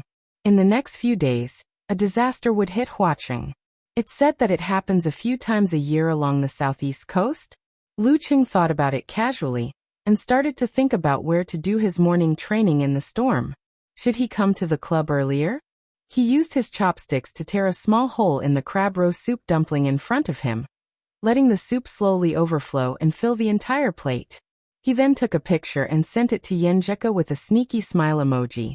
After returning from the university town last night, he chatted with his wife as usual, called his mother, chatted with Talker and the others on QQ, played 7 to 8 rounds of games and read novels. This morning he woke up on time and trained hard, focusing on the technique of the fire sect's 13th move, Scorch. At 8:15 a.m., he met up with Lu Xiaofei, Yu Wangyuan, and the rest. They took a car to the club and enjoyed all kinds of breakfast in the restaurant. I want to eat. Yenjika replied with a teary face emoji. I just finished my morning training. Who's showing off a big meal? Lu Qing snickered. It was summer break at Connecticut University. His wife's homework was coming to an end along with the submission of the report. Her parents-in-law had flown to America and planned to bring her on a 2-week trip before returning together. At that time, little Fairy would spend a few days with her grandparents before flying over for a family reunion. Because it was too hot to go out, and because he didn't know much about Huaqing, Lu Qing suggested that Yenjika buy a house during the winter break. In summer, shopping, eating at old restaurants, and lazing around at home with the air conditioner was the way to go. Furthermore, Longhu Club's salary was paid monthly. It was 800,000 a month. If it wasn't enough, it would be paid in one lump sum at the end of the year. If he wanted to pay the full amount, he would have to save for a while. Just as Lu Qing buried his head in the soup and stuffed the crust into his mouth and chewed with relish, the girl said, I get hungry quickly. Can't I? Okay. When you come to Huaqing, I'll bring you to the club's restaurant. Family members get a discount. Lu Qing smirked as he typed. Suddenly, he felt someone approaching. He looked up and saw Amin in a round collar white shirt walking over. She smiled and asked, Mr. Lu, what do you think of the dishes from Xing province yesterday? Not bad. The craftsmanship is very authentic. It's not that kind of local improvement. However, there are a few dishes that I don't quite like. I can make some adjustments. For example, the beef and sour soup. Lu Qing honestly expressed his thoughts, not intending to be modest. In the next few years, he might have to eat the dishes cooked by that chef. He couldn't endure it for a while. Amin took out a pen and paper from her handbag and took notes seriously. In the end, she smiled and said, I'll tell the chef directly. She emphasized the word direct to show her sincerity. Lu Qing smiled and nodded. He remembered the question and changed the topic. Isn't there a typhoon coming soon? The Sky Capital Gardens field is half open, so there's no shelter from the rain. Where should I go for my morning exercise? Amin's mind raced as she said, Sky Capital Gardens Activity Center has a small indoor dojo. Mr. Lu, if you're sure, I can help you inform them in advance and get the key. When the time comes, you can go whenever you want. She was most afraid that Lu Qing wouldn't have any requests and she wouldn't be able to perform. Now, she couldn't wait to rush over to the Sky Capital Garden property. Okay, thank you. Lu Qing heaved a sigh of relief and nodded sincerely. You're welcome. It's what I should do. Amin was overjoyed, her pretty face glowing. She saw Lu Cheng's gaze turn to the stack of steamers. She tactfully said, I won't disturb your meal. I'll go settle the matter of the dojo. She took small steps back and slowly turned around. She walked towards the door with a smile. Only when she saw Huang Bin's annoyed expression did she restrain her expression. With her head held high, she walked past him in a dignified manner and left gracefully. She finally understood that in the workplace, it wasn't good to always give in and be a good person. You couldn't abandon your kindness to others, but you had to fight for what you had to fight for. Otherwise, not only would others trample on you, but they would also mock you. Huang Bin had been in the assistant group for many years. Although he wanted to immediately go up to Lu Qing and exchange a few pleasantries and ask if the driver yesterday was satisfactory, his rich experience told him that under the premise that Amin had just disturbed him, he would only trigger the emotion of annoyance if he went up himself. The loss outweighed the gain. He secretly gritted his teeth and silently left the restaurant. Lu Qing didn't notice the workplace struggles of others at all. He chatted with his little fairy while enjoying his breakfast. He left the restaurant at 9:10 a.m. and entered the dance stage training room to continue comprehending and practicing his unique skills. He returned to his exclusive resting room at 10:50 a.m. and had a video call with Yanjika. He returned to the restaurant at 12:30 a.m. and bumped into Tu Jing coming out. Dinner gathering? I've already booked a private room in the club. Is it okay to leave at 6 p.m.? Tu Jing's chiseled face was gentle and smiling. Sure. Lu Qing agreed readily since he had nothing to do. After that, he, who had just come into contact with powerful martial arts, was so excited that he didn't take an afternoon nap. He spent the entire afternoon in the training room and the training room. Boom. In the void of his fist, scarlet flames rolled in all directions, hiding a golden color. Lu Qing nodded in satisfaction and kept his stance. He had finally mastered the 13th move of the fire sect, Scorch. Everything is difficult at the beginning. The progress of the remaining 20 over unique skills would be faster than this. Well, excluding the most difficult ones, swoosh. Warm water dripped down and washed away his fatigue. Lu Qing changed his clothes and carried his bag. He went to the reserve team's training room in the northwest to meet up with Yu Wangyuan and the rest. I've already informed the assistant team. There's a car to send you guys there. I'll bring Jianlin and Xiaolu. Tu Jing waved his hand generously. The 6 Inhumans of the reserve team arrived at a luxurious clubhouse without a word along the way. Just as they pushed open the door to the private room, Lu Qing, Lu Xiaofei and the rest were stunned because there was already someone sitting inside. It was a bald man who looked like half of an iron tower, a first pin expert with fierce eyebrows. Optimus Prime Long Zhen. Compared to yesterday's meeting in the meeting room, Long Zhen didn't release his aura, but it made people tremble involuntarily. It was like an animal meeting its natural enemy, or a weakling meeting a mafia boss. Long Zhen didn't care about the shock of Jialu and the rest. He casually cut off the end of his cigar and turned it over the fire. Master Long took good care of me when I was in the reserve team. He often gave me pointers and can be considered as half a master to me. Tu Jing explained with a smile. When he heard that I was going to hold a welcome dinner for Lu Qing, he said he wanted to come and join in the fun. There aren't many physical invulnerability experts like him who don't put on airs. Isn't that so? Among all the physical invulnerability experts I've seen, those who put on airs are few and far between. Maybe he doesn't want to put on airs in front of me? Lu Qing criticized in his heart. He cupped his fists and greeted him calmly. Lu Xiaofei and the rest came to their senses. Keeping their shock, they followed suit and greeted. Greetings, Master Long. Have a seat. Long Zhen's mouth broke into a wide arc. He pointed to the cigar box at the side and said to Lu Qing, "Want one?" He didn't show any authority, but there was an irresistible aura about him. Who could reject the goodwill of a first pin expert? It's okay. I don't smoke. Lu Qing took a light breath and smiled calmly. What are you afraid of? You're no longer at the foundation tempering stage, said Long Zhen as he took a puff of the cigar and slowly exhaled the smoke. Without waiting for Lu Cheng's reply, he chuckled and said, Your ice mirror has reached the level of encountering gods in the void, self-reflection, right? As soon as he said that, Lu Xiaofei and the rest were shocked. Physical invulnerability experts wouldn't be interested in such a level. However, for Inhumans, it might not be possible. Among all the fourth pins present, other than Tu Zheng, no one else could achieve such a level. He had only been an Inhuman for a year, right? As expected of the heavenly son of the era. This person must have specially researched my competition videos and put in a lot of effort. A first pin expert like Long Zhen wouldn't be so bored. Who could it be? Lu Qing looked at Tu Zheng beside him and nodded thoughtfully. Yes. Isn't that settled then?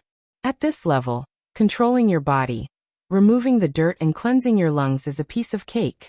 Why would you be afraid of a cigarette? Said Long Zhen with a half-smile. Lu Qing gave a self-deprecating laugh and replied firmly, I really don't like it. Long Zhen didn't say anything else and turned to ask Yu Wangyuan and the rest.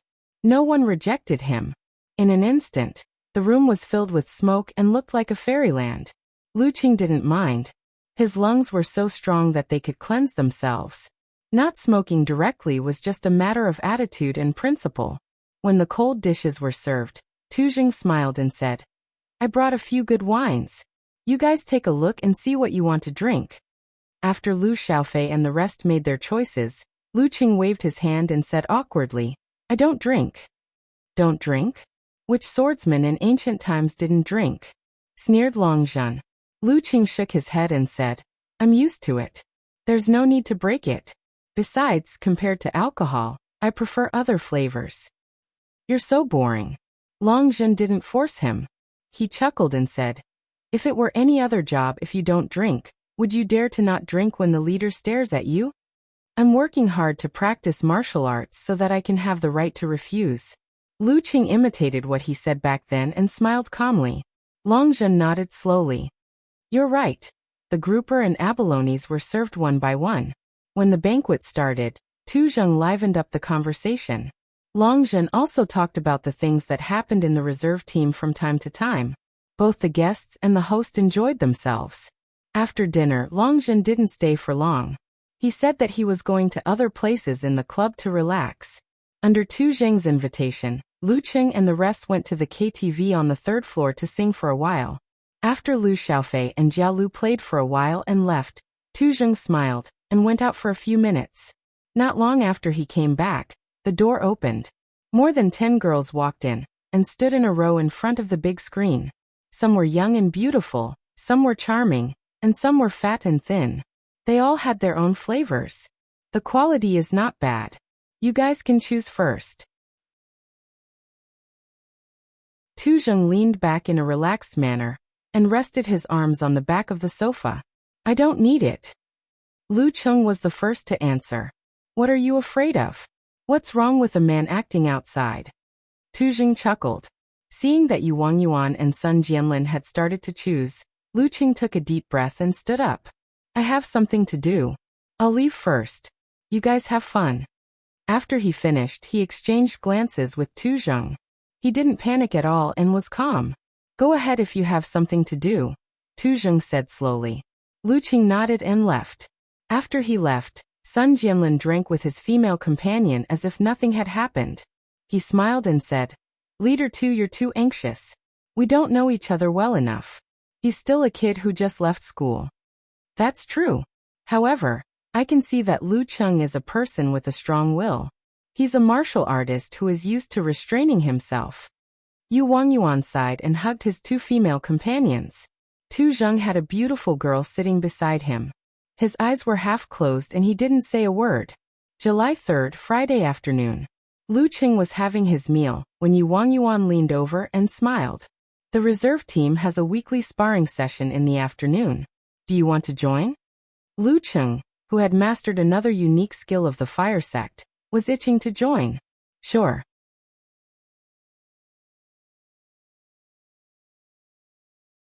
Chapter 545. 2:30 p.m., first floor of the reserve team's training ground in the northwest area. Tu Zheng smiled and said to Lu Qing, Everyone has been training hard every day and neglecting actual combat. Sparring with each other can help verify what we have learned and find problems. After all, our martial artists are not of a high rank and can only help to simulate the style of sparring. Therefore, the reserve team has always had this tradition. When there are no matches, we will organize a sparring session on Friday afternoons. This was also an effective way to increase the competitive atmosphere in the reserve team. Understood. Our martial arts club used to do similar exercises, Lu Qing replied casually. However, it wasn't as formal as today. The strength of both parties was also lower. All right then. Let's draw lots. Since we are going to verify what we have learned, there is no need to hide it. I reckon we will be exhausted after one round. Tu Zheng picked up a piece of white paper on the table and scribbled a few numbers. He tore it into 6 pieces and messed them up. The one who gets 1 will be the first to spar. The one who gets 2 will be the second, and the one who gets 3 will be the last. They were in a small office attached to the training ground. There were surveillance cameras that had to be turned on to record the situation of the sparring session. It would be convenient for them to observe the process and analyze problems from the perspective of a bystander. It was much more formal than the Songqing University Martial Arts Club. Lu Qing picked up a random piece and opened it. He couldn't help but smile. 3. You can only be the last. I'm 1. Tu Zheng flashed the piece of paper. Team 2, why are we meeting again? Sun Jianlin bared his teeth. The piece of paper in his hand clearly had the word 1. This is called fate. Tu Zheng laughed and turned to look at Lu Xiaofei and the rest. Who got 3? Me. Yu Wangyuan chuckled. He flipped his palm and revealed the piece of paper. Not bad. An experienced 4th pin mighty one. Lu Qing nodded. He was looking forward to the upcoming sparring session. Stepping into the arena room that was specially built for the training ground, Lu Qing leaned against the bulletproof and heatproof glass. He glanced at the cameras everywhere and watched as Tu Zheng and Sun Jianlin walked to the center and took up their stances. Yu Wangyuan acted as the temporary referee, lowering his waist and releasing his aura. Tu Zheng's smile disappeared. Golden red flames seemed to be leaping out of his eyes. Even though they were dozens of meters apart, Lu Qing could feel the air getting hotter. It was like when he passed by an iron smelting furnace when he was young and happened to see red water flowing out. It was as if the air conditioner in the training ground had malfunctioned, and the high temperature from outside seeped in, slightly changing the environment with his aura. As expected of a mighty one close to physical invulnerability, Lu Qing nodded slightly. At the same time, he was filled with admiration and motivation to catch up. The battle between Tu Zheng and Sun Jianlin lasted for 3 minutes. Tu Zheng, who was obviously holding back, eventually defeated his opponent. He even gave Sun Jianlin some pointers as the team leader. This allowed Lu Qing, who was watching from the side, to have a new understanding of some of the moves in the dance stage chapter of the Fire Sect. It could be seen that other than the Fire Sect techniques, Tu Zheng had also learned the secret art that combined the Golden Bell Shield and the Undying Flesh Body. However, his core force was the Fire Force, which couldn't fully support the other martial arts, making the effect seem rather weak. Similarly, Sun Jianlin, who had completed the mutation with the Emperor Yen Force, couldn't fully display the wonders of the Dark Sect's flickering light-passing shadow. In the second battle, Jialu used a weapon. It was a short sword made of alloy that was about the length of a forearm. It had a faint red glow to it. When it was swung, sparks flew and it was exceptionally terrifying.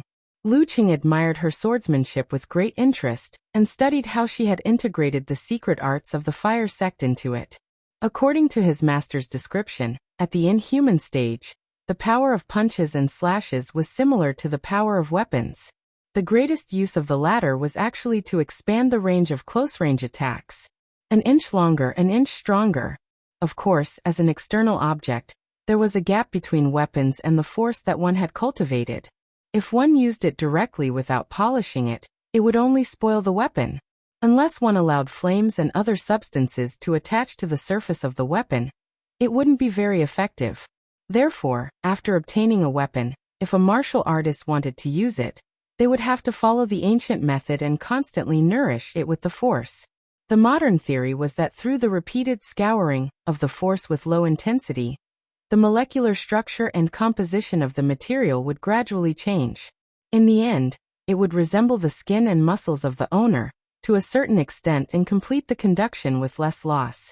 It was precisely because of this that even if one obtained a divine weapon that had been used by a physical invulnerability expert before, under the circumstances of incompatibility, it could only be used as a slightly sharper kitchen knife.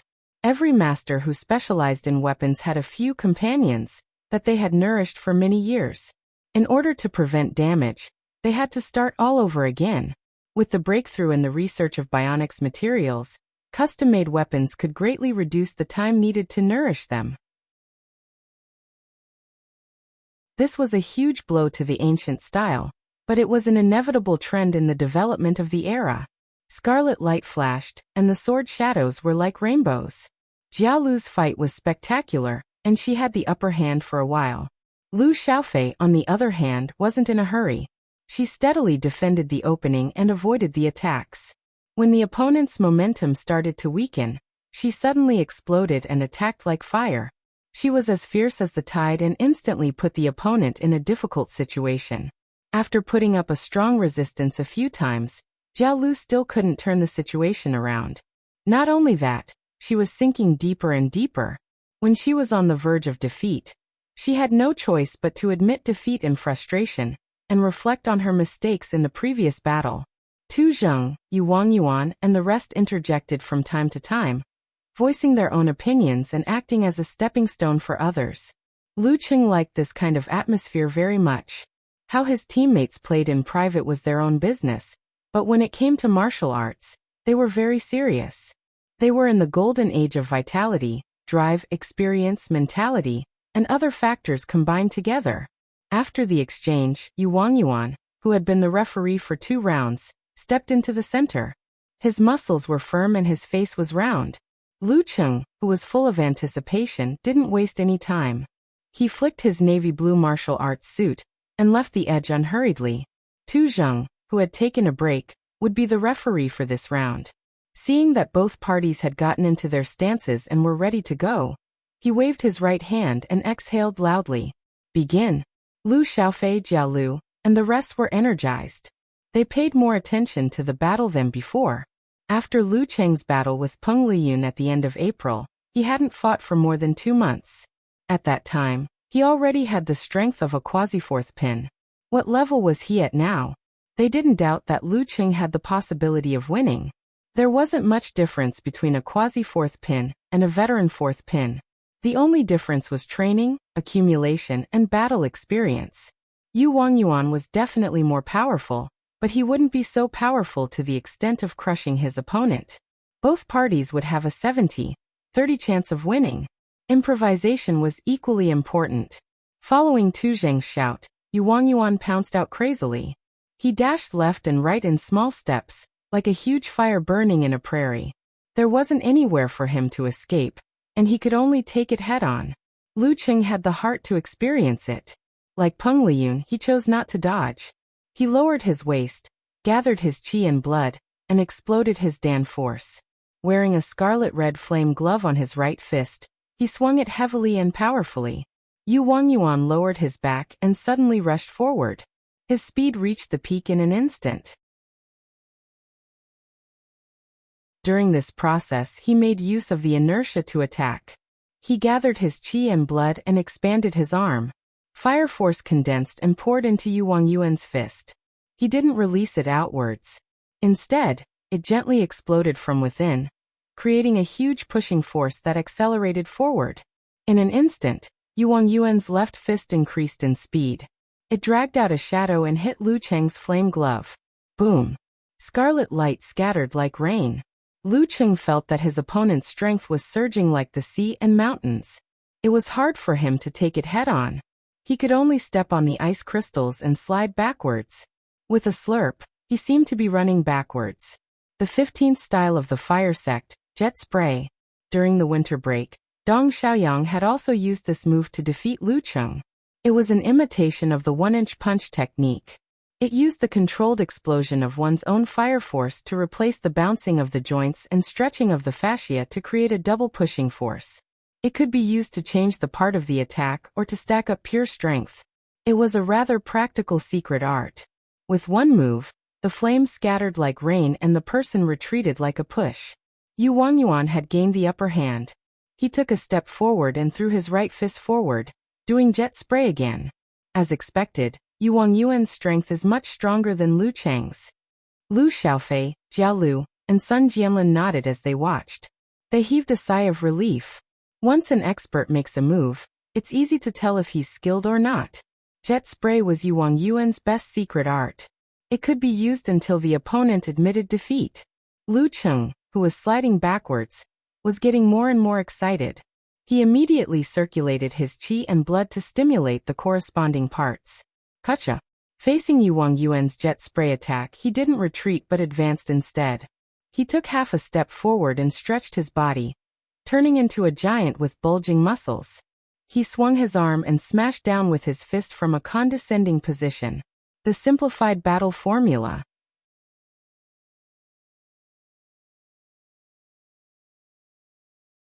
Chapter 546. Bam! The two fists collided. Both of their muscles swelled exaggeratedly, as though they were squeezing every ounce of energy out of their bodies. At the point of contact, air currents formed and turned into waves, spreading wildly in all directions. The loud, dull sound shook the transparent glass dozens of meters away, causing them to vibrate continuously. Clang, clang, clang.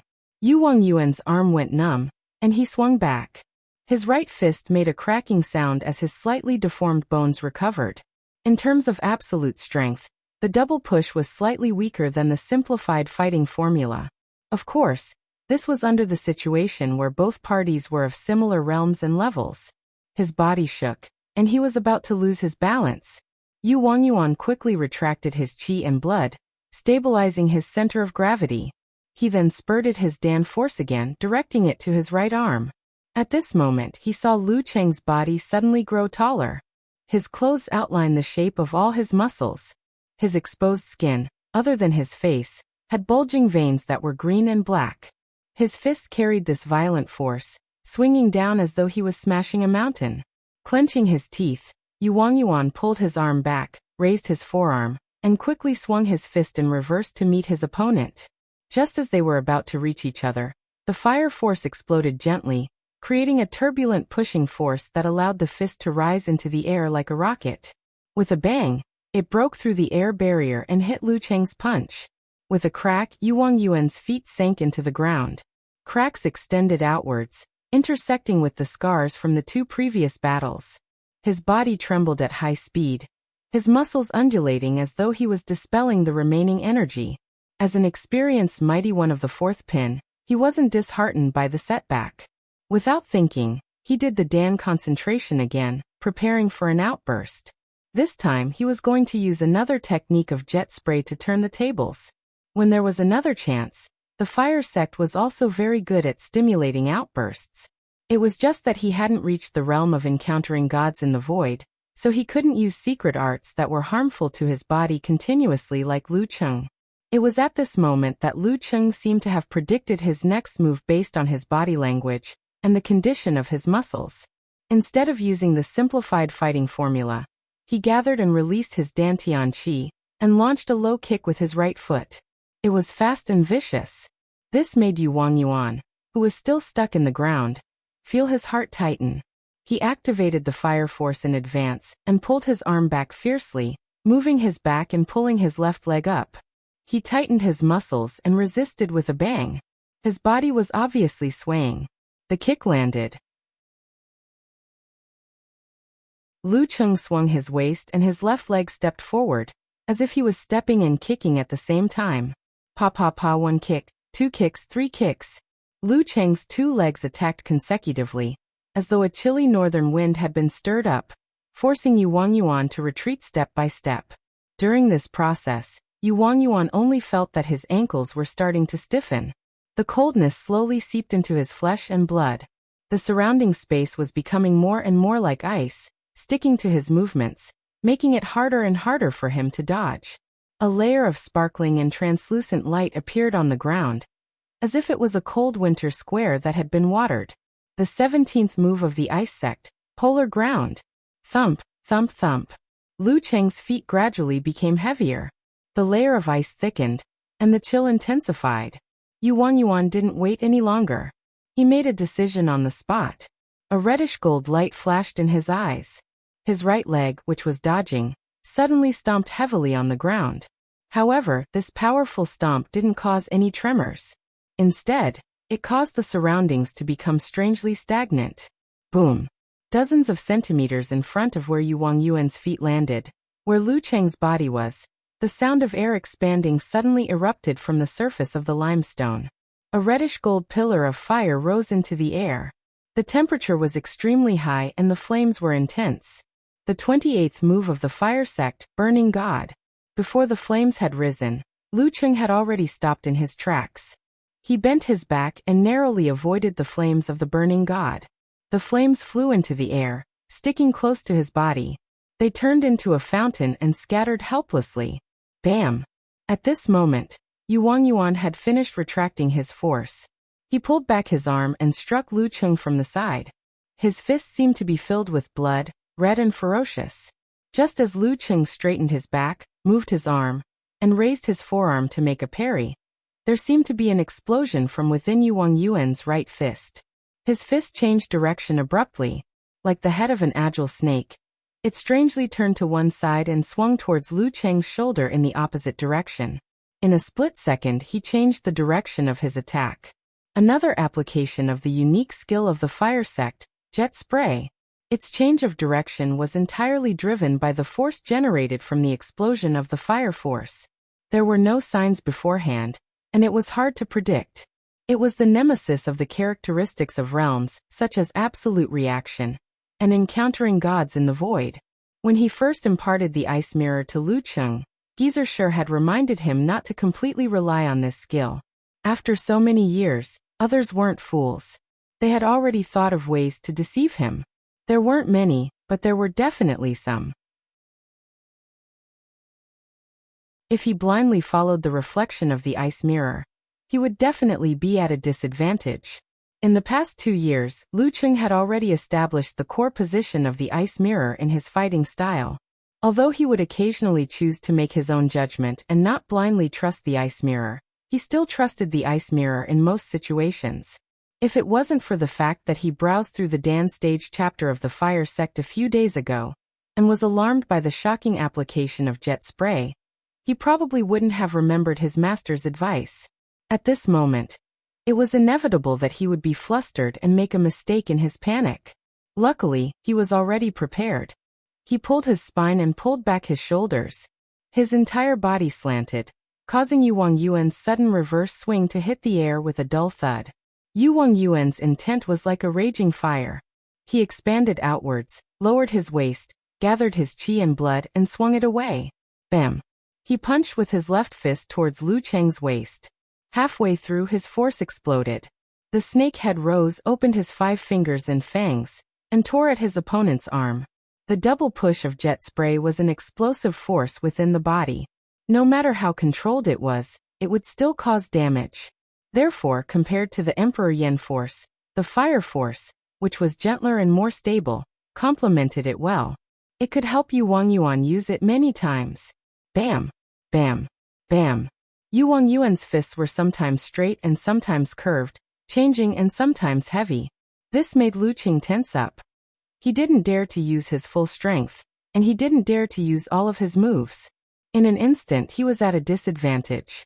He dodged, turned, and dodged continuously. Yu Wangyuan took a step forward and changed the direction of his fist, smashing it towards Lu Cheng's chin. Following which, he leaned his body, bent his elbow, and stomped on the ground. Bam bam bam.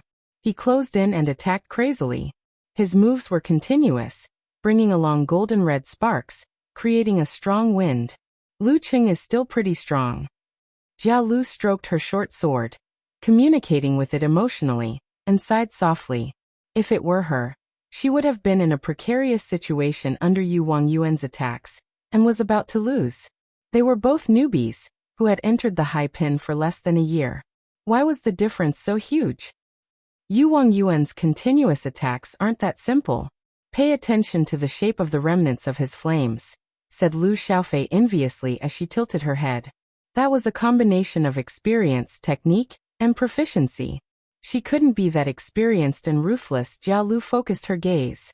Amidst the banging sounds, the streaks of golden red flames burning in midair seemed to have formed the outline of a flood dragon's head. Just waiting for the finishing touch, it would open its mouth and bite. Jia Lu suddenly thought of a unique skill, the 27th move of the fire sect, Red Dragon. When it was completed, the reserved fire force would be fully activated, creating an exaggerated effect of combining several attacks into one. At this moment, Lu Cheng, who was already reflected in the ice mirror, suddenly took a deep breath. The muscles on his chest all caved in. Following this force and the wind from his opponent's punch, he swung backwards and moved away in a strange manner. The flames on Yu Wangyuan's fists were burning brightly. He was about to charge forward with his fists to add the finishing touch. However, Lu Cheng's eyes flashed with bloodlust. The sharp tip of his weapon seemed to have been placed on his opponent's neck. To Lu Cheng, the simplified version of the 9 words formula might be more useful than the original version. In an intense battle, a moment's difference could be the difference between victory and defeat. Yu Wangyuan's body stiffened. His thoughts were in a mess. He didn't manage to add the finishing touch in time. The remaining fire force around him was getting weaker and weaker.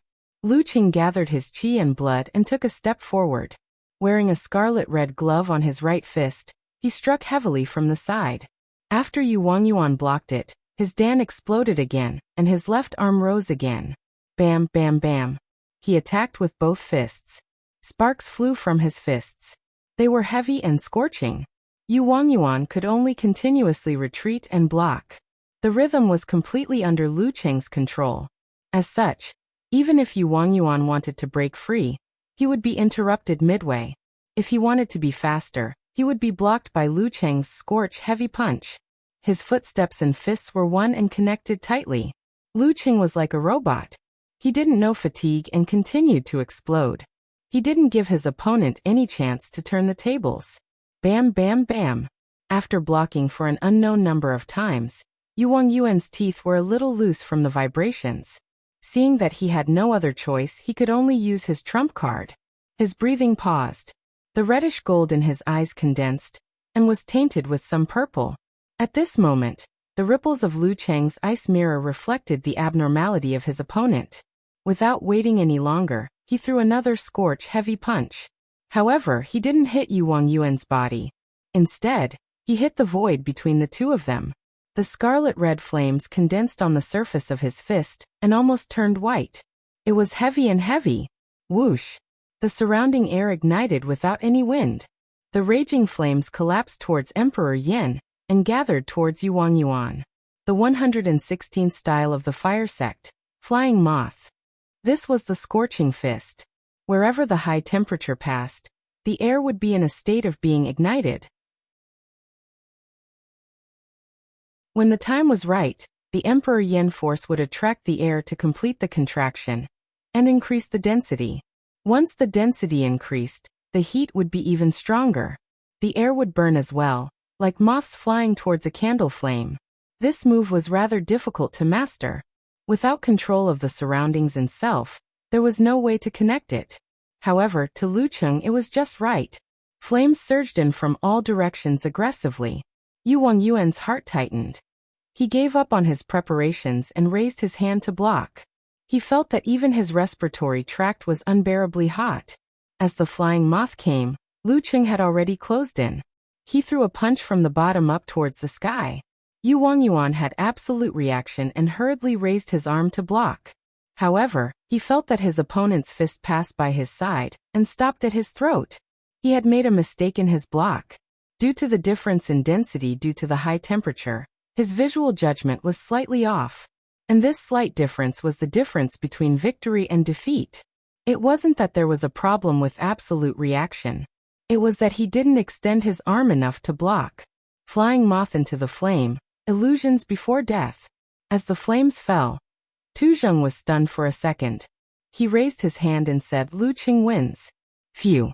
Although Lu Qing had taken me by surprise and barely won, he had displayed the strength of a true fourth pin. He has already caught up to me. Lu Xiaofei looked at the figure in the arena and was silent.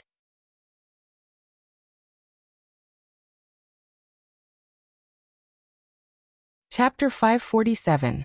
In the middle of the field, Yu Wangyuan shook his body and shook off the sticky flames. He forced a smile and said, "When I noticed that you were using Emperor Yin force to propel Scorch Punch instead of alternating with Ice Spirit force, I should have guessed that you had mastered Flying Moth. Sigh, I was too careless. After all, Lu Qing had only joined the club for less than a week. I haven't formed the concept of him mastering more fire sect's secret arts. That's why I was at a disadvantage."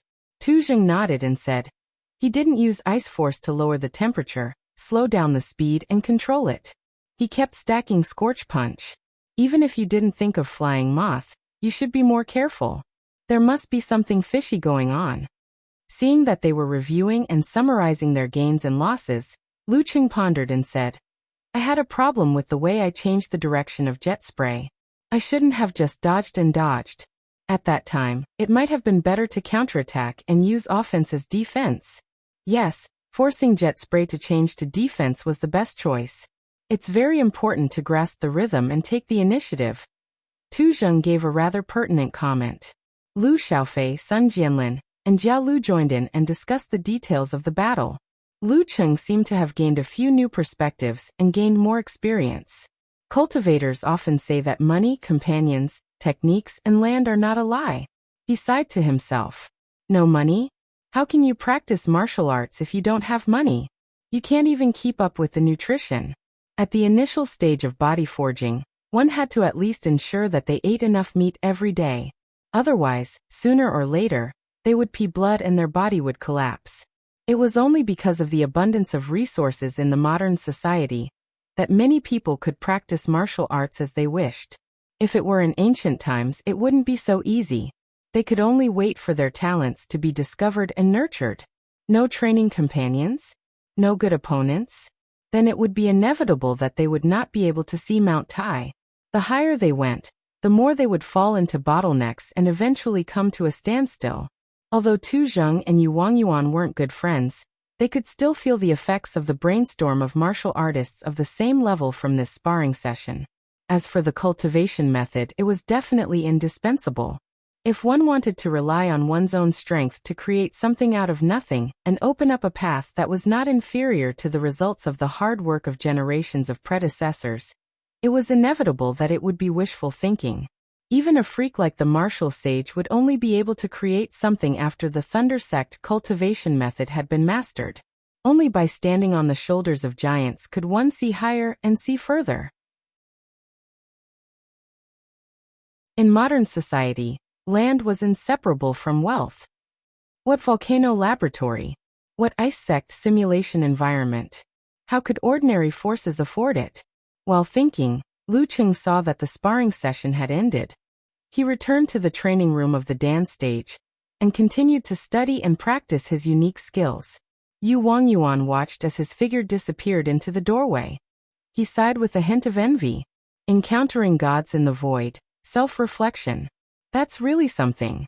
Up until now, I've only been able to use flying moth during practice. Once it's in a real battle, I can't use both at the same time. In less than a week, he had mastered Scorch and Flying Moth. This speed tisk. Sun Jianlin shook his head. Lu Xiaofei said self-deprecatingly. A few days ago, I was still saying that I would strive to not be caught up by Lu Cheng within a year. The words were still ringing in my ears, and he had already displayed the standard of a genuine fourth pin. Seriously, Sai, this is normal. To the heavenly sons of the era, it's normal for them to advance one pin in a year before reaching physical invulnerability. Compared to Lu Cheng's previous improvement speed, this is already very normal. We can only learn to accept it. Yu Wangyuan sighed and smiled. Luckily, he will reach the threshold of physical invulnerability in the next stage. It won't be that fast anymore. There will definitely be a bottleneck. Tu Zheng had been silent all this while. At this moment, he asked thoughtfully, during this period, Lu Cheng has been in the training room from morning till night? That's right. Other than resting from 11 a.m. to 12:30 a.m., he's always in the training room. It's not unreasonable for him to master Scorch and Flying Moth in less than a week. Yu Wangyuan said with a sigh. Others were more talented than you, more restrained than you, and worked as hard as you. It was simply despairing. At the very beginning, he had thought that Lu Cheng had neglected his training and relied entirely on his talent. Speaking of this, Yu Wangyuan looked at Tu Zheng and forced a smile. Leader Tu, don't worry. You are already close to physical invulnerability and have reached the realm of encountering gods in the void. The next step is to make the great leap and become a true mighty one. At that time, no matter how fast Lu Cheng improves, it will have nothing to do with you and won't affect you. Tu Zheng was silent for a few seconds before laughing out loud. This is actually pretty good. With a strong opponent chasing behind me, I can improve faster. I still have a little more than a year to go before I reach 30. If I can't make the great leap, then my hopes will be slim. Now is the time for me to fight with my back to the wall and burn my boats. Although there were examples of Liang Yifan reaching physical invulnerability in his 30s, there were only a handful of them. 30 was still the threshold of physical invulnerability. One had to make a name for oneself early. Physical invulnerability experts were all in their prime. In the assistant team's office, Sun Tingting, who was wearing a pair of sunglasses and exquisite makeup, swaggered back to her seat. She opened the work group chat and tagged the deputy manager of the technical team. Compile the recordings of the reserve team sparring session as soon as possible. They are rushing us. It just ended. Wiping cold sweat expression, replied the deputy manager of the technical team. At this moment, a lady in the foreign affairs team asked excitedly, "The sparring session ended? Who did Lu Qing fight with? What was the result?" Although it was a work group, everyone was rather interested in such matters and often gossiped together. "He fought with Yu Wangyuan and won," Sun Tingting pouted. Yu Wangyuan, the senior fourth pin who retired from the military? Lu Qing is amazing. And he's not even 22 years old yet. He still has a total of 8 years to reach physical invulnerability. As expected of the heavenly son of the era. Endless potential. Amen and Huangbin were watching the discussions in the group. They felt excited and pressured at the same time. They couldn't help but look around the office and realize that many of their colleagues were deep in thought. In the end, they looked at each other. It was as though sparks were flying when their gazes collided in midair. However, for the next few days, Lu Qing followed his routine and didn't miss a single meal. He didn't arrange for additional transportation and left them with no place to show their prowess. They could only make use of the opportunity to exchange pleasantries and show concern for Leng Nuan to strengthen their impression of him. On Monday afternoon, Lu Qing didn't go to the training room. Instead, he followed Tu Zheng, Lu Xiaofei, and the rest to the big conference room in the southwest area. The setup here was similar to a classroom, but there was enough space for practice. This was the weekly physical invulnerability class. Coach Lu Yan and martial arts fanatic Wuxia weren't present. Dragon King Chen Qitao, Empress Luo, Ning Zitong, and Optimus Prime Long Zhen were present. They sat in a row at the head of the table. It was Lu Cheng's first time here. He had only practiced the Fire Sex dance stage chapter for a week. Furthermore, he had the notes of his predecessors for reference. He only had 1 or 2 questions, so he wasn't in a hurry to ask them. He listened quietly at the side. From the interactions between Tu Zheng, Yu Wangyuan, and the rest with the physical invulnerability mighty ones, he was able to understand many things by analogy and broaden his horizons. No wonder Sister Ning said to try not to miss it. This is the benefit of being in a strong position. Seeing that the class was coming to an end, Lu Qing stopped being modest. He stood up, raised his hand and greeted politely. The 36th move of the Fire Sect, Devour, is a high-level application of Emperor Yin force. From the notes of our predecessors, the focus is on contraction and weight. When it reaches a certain level, it will naturally produce flashes and flames. However, I still can't find the critical point. Is there a problem with the technique? Hearing this, Chen Qitao, who had been keeping a straight face, stood up slowly. He walked to the center of the field, clenched his fist, and punched forward. Just as he raised his right fist, the surrounding airflow was ignited. Wisps and wisps of airflow were clearly organized, showing the flow of Emperor Yin force in his body. Wisps of flames condensed and contracted on the surface of the Dragon King's fist. They kept compressing and becoming ridiculously heavy. With a boom, a blazing white light exploded, dazzling the eyes. Lu Cheng, Yu Wangyuan, and the rest felt as though they were being swallowed by the flames. They could no longer see or feel anything else. If they were to take a direct hit, other than the flash, they would also be hit by the shockwaves and flames. Retracting his fist, the Dragon King looked at Lu Cheng and asked in a low voice, "Do you understand now?" "Understood." Lu Cheng answered blankly. The previous scene was still fresh in his mind. Wait a minute, this is no different from the description of the martial arts or the notes. What the Dragon King is saying is that you can't find the critical point because you are too weak. Then I should understand now. Lu Cheng thought awkwardly. While he was answering, Chen Qitao had already left the conference room with his hands behind his back, announcing the end of the class. For the next few days, Lu Cheng tried to use his Dan equilibrium to forcefully guide the contraction of Devour, and achieved good results. After that, he eagerly began to master the new unique skill. On Friday afternoon, he came to the training ground of the reserve team in an extremely good mood.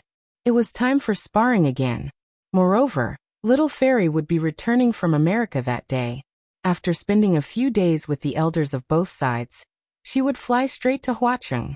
Lu Qing casually picked up a paper ball and saw the word 2 written on it in bold strokes. "Who's in the second group?" he asked with a smile. "Me." Tu Zheng chuckled and opened his palm, revealing a piece of paper with the word 2.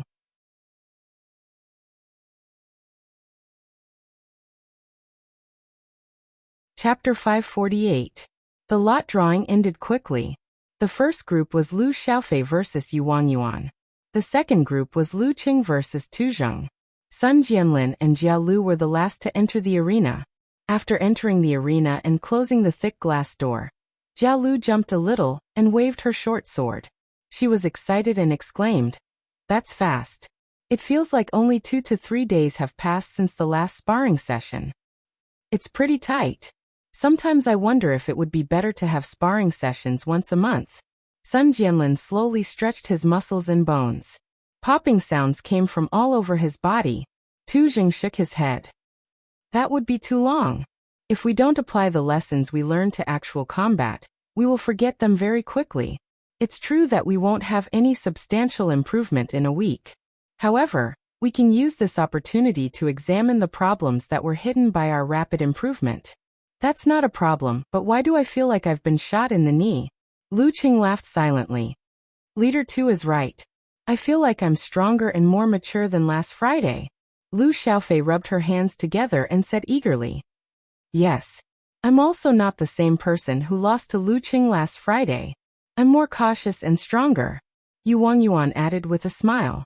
It was only an internal sparring session. It was inevitable that they would be careless. "Haha, everyone seems to have a lot of fighting spirit and confidence." Tu Zheng laughed loudly. He walked to the center of the arena and acted as the temporary referee. Lu Xiaofei and Yu Wangyuan stood on his left and right respectively, with a distance of more than 20 meters between them. "This atmosphere is pretty good," Lu Qing praised from the bottom of his heart. "Yeah, as long as we don't eat together and fool around, I still like this kind of life. It's very suitable for practicing martial arts. Of course, it's another matter if I'm lonely and can't sleep well after returning home. Kuko would be here soon." There was no time for conversation. The match started quickly. Lu Xiaofei and Yu Wangyuan couldn't be more familiar with each other. Every time they tested each other, they would engage in an intense exchange of fire. The scene was gorgeous. If the spectators closed their eyes, they would feel like they were in a battlefield filled with cannon fire. Yu Wangyuan had obtained his 4th pin certification earlier than Lu Xiaofei. He was more mature, but his fighting style was more aggressive. It was more in line with the gist of trueness of fire-like invasion, and he firmly controlled the rhythm. Lu Xiaofei, on the other hand, was calm and composed, like a burning red flame. Although she was at a disadvantage, she did not panic.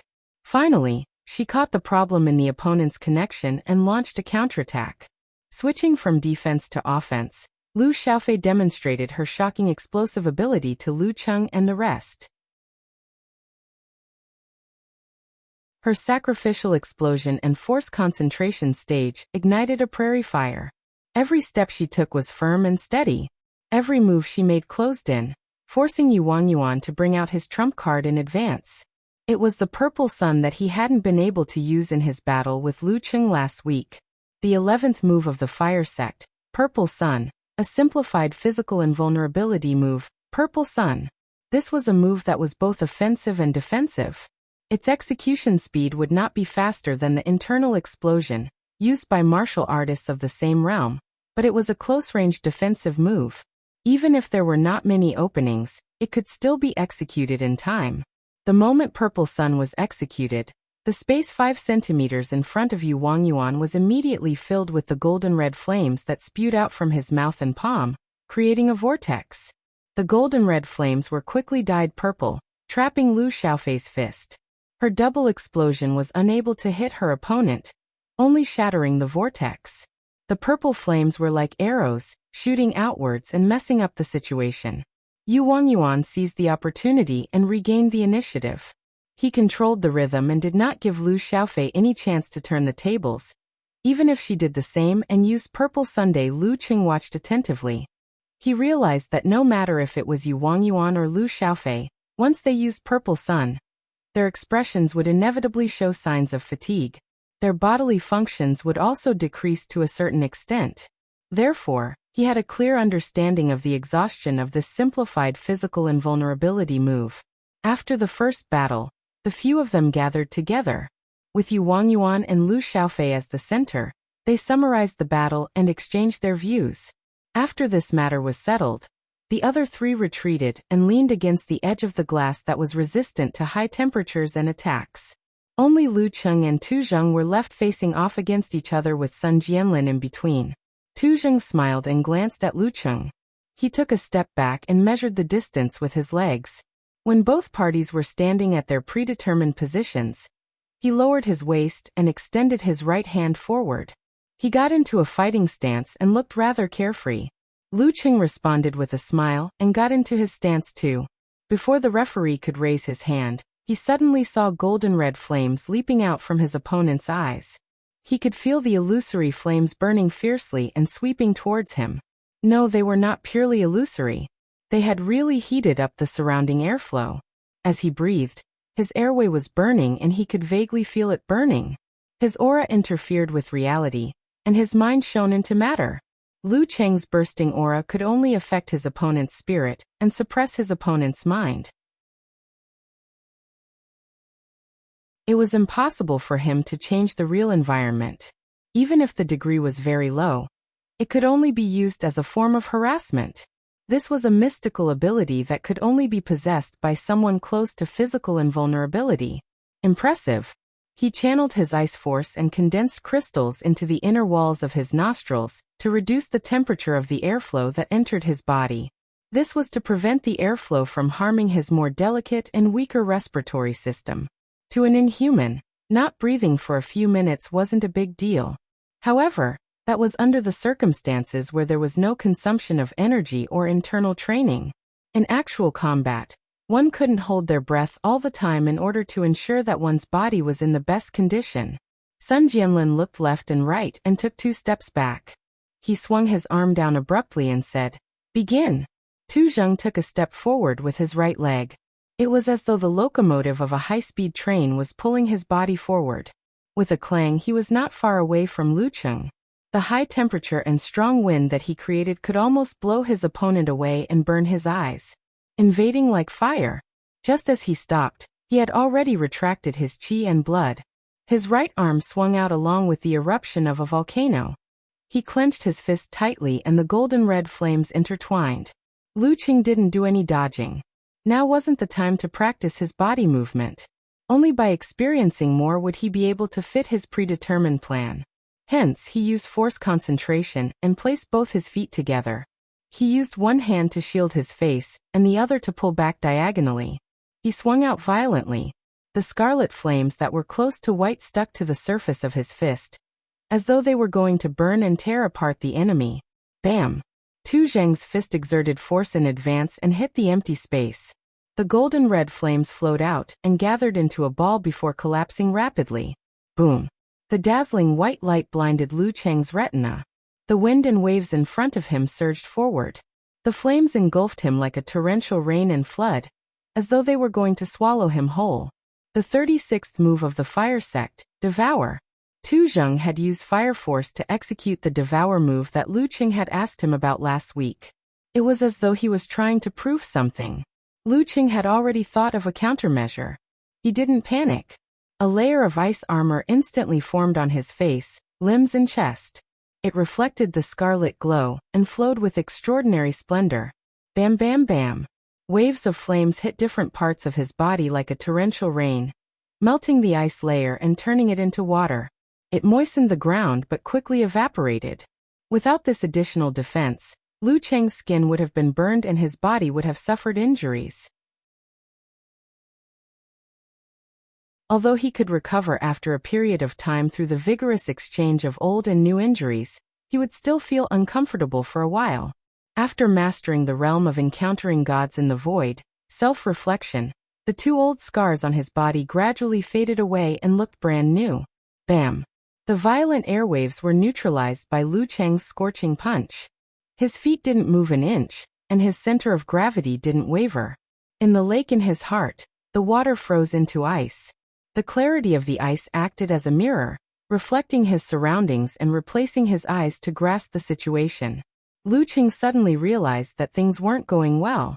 He tilted his body abruptly and his muscles expanded, rubbing against the air barrier at high speed. He raised his left hand again and blocked in front of his face. At this moment, Tu Zheng threw out a punch with his left fist that looked casual, but was in fact tightly connected. The surface of his fist was golden red and tinged with purple. It was heavy and heavy. Whoosh! The surrounding airflow suddenly collapsed inwards. The already hot air was ignited in an instant, and turned into patches of scarlet red that pounced towards Tu Zheng's fist. Wherever it passed, Lu Cheng blocked it. Previously, it was arrows that came from the inside out. Now it was raindrops that came from the outside in. The 116th move of the fire sect, Flying Moth. Together with the changes in the environment caused by the momentum, this was its true form.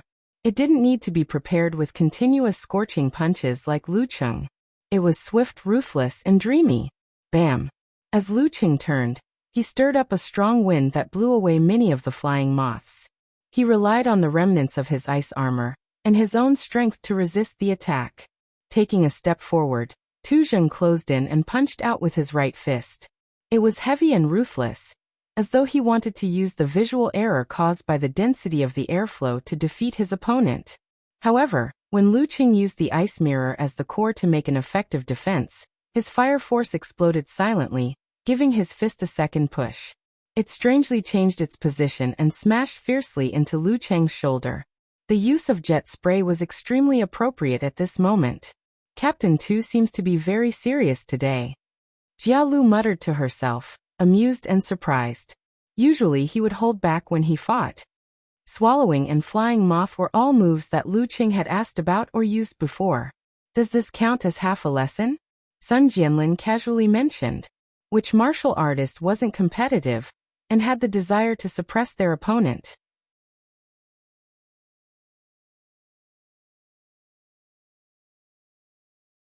Chapter 549.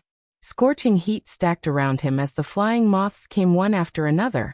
Even with the ice mirror in his heart, Lu Cheng felt that everything was in chaos. If it were anyone else, they would have been flustered and wouldn't have the time to think about the errors caused by the high temperature distorting their vision. However, he blocked with his arm accurately as though it was measured with a ruler. He wasn't affected at all. Facing Tu Zheng's crutch, the muscles on his back swelled. His spine was pulled like a dragon or a bowstring, causing his body to tilt to one side. He dodged Tu Zheng's crutch perfectly. At the same time, his unmoving right leg tightened. The moment he stabilized his center of gravity, he kicked out like a steel whip. This was the result of his experience after sparring with Yu Wangyuan last week. Facing the direction change of jet spray, one couldn't just dodge or dodge blindly. One had to seize the opportunity and use offense as defense. Otherwise, one would definitely lose if one continued to defend. However, Tu Zheng seemed to have expected this. He didn't stop his fist in the air and swung it downwards, causing his body to fall forward. Taking advantage of the momentum, he stepped out with his left leg and used his knee to hit the side of Lu Cheng's whip leg. Without any hesitation, he neutralized his opponent's counterattack. Being close to physical invulnerability, he also had the realm of encountering gods in the void, self-reflection. His left arm shook and his fist shook. Halfway through he changed direction again, forcing Lu Cheng to retreat. Pa-pa-pa. Crisp sounds rang out continuously as Tu Zheng continued to attack with jet spray. The distance between him and Lu Cheng was getting smaller and smaller. Once he stepped into the range of close-range combat, the change in direction from the second stage explosion wouldn't be so easy to dodge. During this process, his steps were precise and complemented his attacks perfectly, leaving no gaps. It was as though he was a robot. Lu Cheng had no choice but to retreat in an orderly manner. Everywhere he passed, sand and pebbles flew and strong winds blew. Compared to Captain Tu, your jet spray isn't good enough. Jia Lu tilted her head and said to Yu Chua, who specialized in this unique skill. Yu Wangyuan's eyes darkened. He mocked himself. Our realms are different, so of course there's no comparison. If I could make a breakthrough in encountering gods in the void, I wouldn't be any weaker than Captain Tuesday Sai. It's a pity that the fire sect doesn't have the ice mirror, and can only weaken things that aren't very effective. Without a level, you can't even touch the realm of all-seeing God, sighed Lu Xiaofei. All-seeing God was another name for encountering gods in the void. The so-called God also referred to himself. While the three inhumans were conversing, the corners of their eyes never left the center of the field. They were unwilling to miss any detail. Bang bang bang. Lu Cheng's footprints were left behind as he fought and retreated. Gradually he was forced to the edge of the arena. Behind him was the transparent glass that separated the arena from the training ground. Pa! Tu Zheng's left fist was like a venomous snake. Suddenly he lifted his head and brushed past Lu Cheng's arm, which was hammering downwards to block the attack, before shooting towards his throat at lightning speed. Lu Cheng bent his back halfway and leaned back, allowing his opponent's fist to reach the clouds. In this twisted posture he swung his right arm backward, turning it into a whip and lashed it towards Tu Zheng's lower abdomen. Tu Zheng didn't panic. He shrunk his shoulders and swung his arms slightly to counter Lu Cheng's single whip. At this moment he suddenly heard an explosion coming from the horizon. It was muffled and unclear. No, it didn't come from the horizon. It came from Lu Cheng's wrist and fist. Bam! Lu Cheng's arm that was swung backward bounced back. His fist seemed to spurt out a tail of flames as it shot towards the sky like a rocket. It avoided Tu Zheng's block and blasted towards the area between his neck and chest. Fire Sect's 15th move, Jet Spray. For the past week, other than studying the swallow move, his focus had been on practicing Jet Spray. With his control over his body, it wasn't difficult for him to perform a double explosion. It was just that Emperor Yen force was more violent than Fire Force and caused more damage to the body. If not for Lu Cheng's precise control, he wouldn't have been able to execute it consecutively. However, he also couldn't do it as easily as Tu Zheng and continuously execute it. Everyone has their strengths and weaknesses. The fist rapidly enlarged in his eyes. Tu Zheng's expression changed slightly. The muscles on his chest caved in, and even the sound of his bones cracking could be heard. In an instant, the area above Tu Zheng's chest caved in. His body floated backwards, causing Lu Cheng's fist to hit empty air. Great! Seeing that his opponent had also mastered Jet Spray, Tu Zheng's eyes flashed with a reddish-gold light as he got more excited. No matter what he thought in private, once he entered a battle, the stronger his opponent was, the more excited he would be.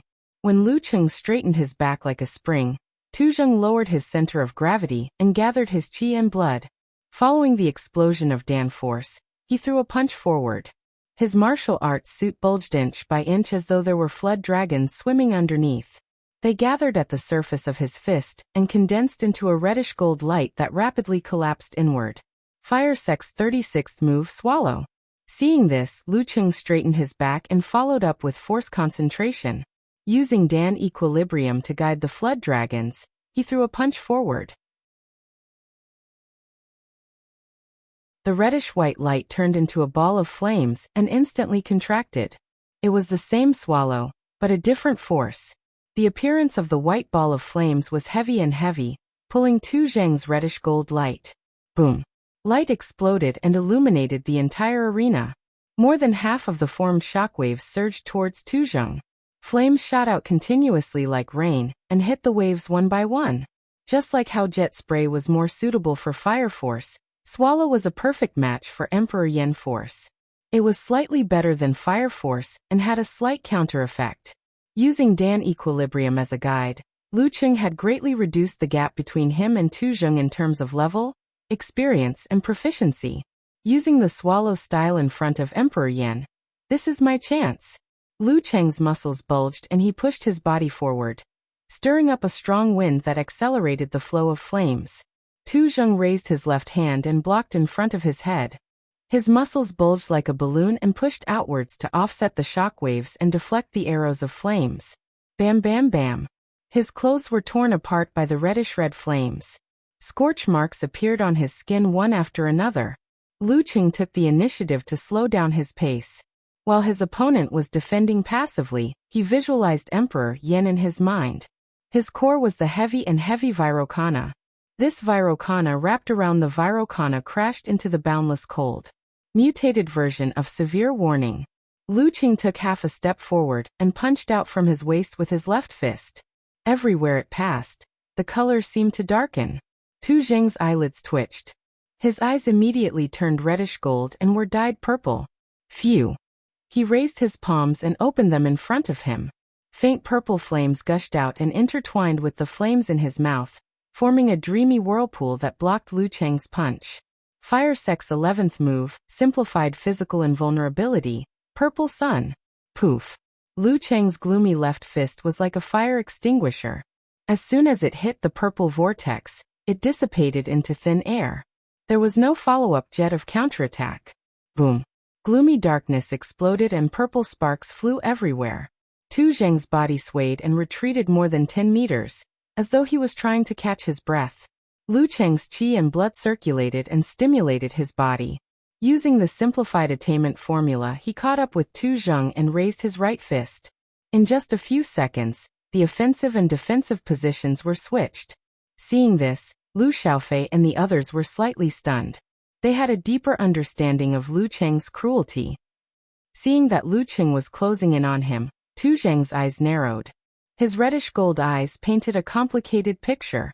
The surrounding airflow increased in temperature. Lu Cheng felt as though he had been thrown into a blast furnace. His body was melting inch by inch. Countless cracks appeared on his ice mirror, and it turned into water. This was the combination of a secret mental skill and an environment that changed his aura slightly. This was the Fire Sec's secret skill, the 335th move, Infernal Purgatory. With a thought, he drew the forwarding formula. Lu Cheng's ice mirror quickly stabilized, but his movements were inevitably sluggish. It was this delay that allowed Tu Zheng to leap forward without lifting his leg. He swung his arm and smashed his fist towards his opponent's head. Lu Cheng had just raised his arm and got into a stance when he ignited the fire force. His fist turned diagonally and hit his opponent's shoulder. Jet spray again. Lu Cheng lowered his waist and shoulders and leaned back slightly to avoid the attack. His other hand swung outwards, intending to counterattack. Heavy and heavy. At this moment, Tu Zheng's fist made another dull sound. As though it had received another push, it swung sideways and stopped right beside Lu Cheng's neck. Lu Cheng couldn't dodge in time. Triple push. Tu Zheng had actually completed the second change of direction. This was the highest level of jet spray. He was close to physical invulnerability and had reached the realm of encountering gods in the void. He could control his body precisely and had barely mastered it. He had split the fire force into internal and external parts and separated them. He would first explode outwards before exploding inwards. This was his first time using it today. Lu Cheng wasn't the only one stunned. Even the referee, Sun Jianlin, and the rest were stunned. Impressive. Lu Cheng kept his stance and praised from the bottom of his heart.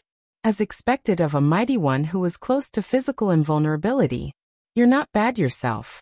Tu Zheng, who had won the match, was in a good mood and gave him a thumbs up. Leader 2, you were holding back just now. For the Battle of the Kings? That's not enough. Yu Wangyuan and the rest gathered around and lamented with complicated expressions. I just mastered it. Tu Zheng replied humbly. All right, let's exchange our views on the match just now. After Sun Jianlin defeated Jia Lu, the sparring session ended. The technical team started to work on the video. At this moment, someone in the Longhu Club work group asked curiously, how was the sparring session for the reserve team today? Who did Lu Cheng fight with? He fought with Leader Tuesday. Sun Tingting thought for a few seconds and replied with 3 words. What was the result? The girl from the Foreign Affairs team gossiped. Is there a need to ask? Sun Tingting replied with a smiley face. That's true. The rest chimed in.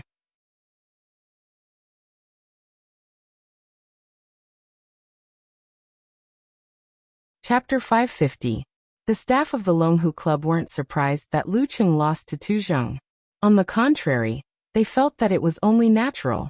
Even if he was the heavenly son of the era, he had only reached the inhuman stage for 11 months. How could he compare to Tu Zheng, who had been close to physical invulnerability for more than a year? It would be weird if he won. How could a 1 in 1,000 years freak appear again in 20 years? Sitting in a small cubicle, Almond stared at the computer screen on her desk. She didn't feel disappointed, and thoughts kept flashing through her mind. After joining the club, she specially bought the autobiographies of the Dragon King and other physical invulnerability experts to understand the commonalities of martial artists. She didn't want to offend the target of her service. If that happened, not only would she fail to get promoted, she might even lose her job. From those books, she realized that most of the mighty ones cared about winning and losing. The only difference was the extent. As the heavenly son of the era, who had the potential to reach physical invulnerability, Lu Qing should have a similar mentality. Although it was just an internal practice match, he would most likely feel depressed. It wouldn't be too much, but it would definitely be there. At this time, she could pretend to meet him by chance, praise him a little, express her admiration and envy for his bright future. That would earn her a good impression and recognition. If he had lost a crucial match, she might not dare to go. At that time, martial artists would either be like a powder keg and urgently need to vent their emotions. Otherwise, they would feel so bad that they wanted to be alone and didn't want to be disturbed. At this level, it was just right. Not showing. Almond glanced at Huang Bin, who wasn't far away. She saw him staring at the computer intently and typing furiously. He didn't have any other reaction. He's chatting in the group chat. Most guys aren't as meticulous as girls. Almond picked up the cup and walked out of the door calmly. She headed to the washroom, intending to clean the cup without arousing any suspicion. After entering the washroom, she placed the cup at the corner of the sink. She turned and walked to the stairwell. With light steps, she came to the first floor.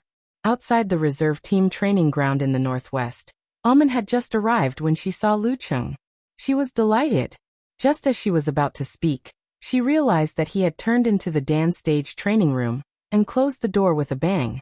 I'm one step behind. So be it. Almond stomped her feet helplessly. After waiting for a while, and seeing that her target wasn't showing any signs of coming out, she could only return to the assistant team office. In the training room, Lu Cheng's phone rang. He picked it up and saw that it was a message from Ku. Hit the ground. The flight landed at Gaofun's airport. The corners of his mouth curled up, and the little bit of gloominess he felt earlier vanished into thin air. Welcome home, he said with a silly smile. After that he added a hug emoji. Yenjika replied, how was the fight with Tu Jing just now? Let me give you some guidance. Previously it was the landing stage of the plane. I lost to his jet spray and changed direction twice. Lu Qing described honestly. They talked about this topic for a while until Yenjika got off the plane, took her luggage, and went back home with her parents. Then they stopped talking. Lu Cheng's mood had long returned to normal. He once again immersed himself in practicing the various unique skills of the Dan stage chapter of the Fire Sect. When it was time for dinner, he was about to pack up and go to the dining room to fill his stomach when he suddenly received a picture from the girl. It was a picture of her fair and slender palms, and the oily grilled eggplant covered with crispy peas in green and red. Lu Qing couldn't help but swallow his saliva when he saw it. Old Lu barbecues eggplant. Shouldn't you be going to get rid of your jet lag? Lu Qing asked with a confused expression. Yenjika replied. Blushing expression. Can I say that I'm too excited to sleep after returning to Xioshan? Hee, I'll make you envious. After sending this message, she sent over a few pictures. There were close-up shots of the grilled eggplant from various angles, chicken tips, beef, pork ribs, and other skewers. You're welcome. I'm just a good person. Covering mouth expression, she replied. Looking at the pictures, she's with Sister Jingjing and Songli.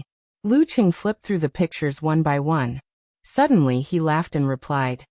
Thinking about the environment of their home, I feel that it's not compatible with our little fairy.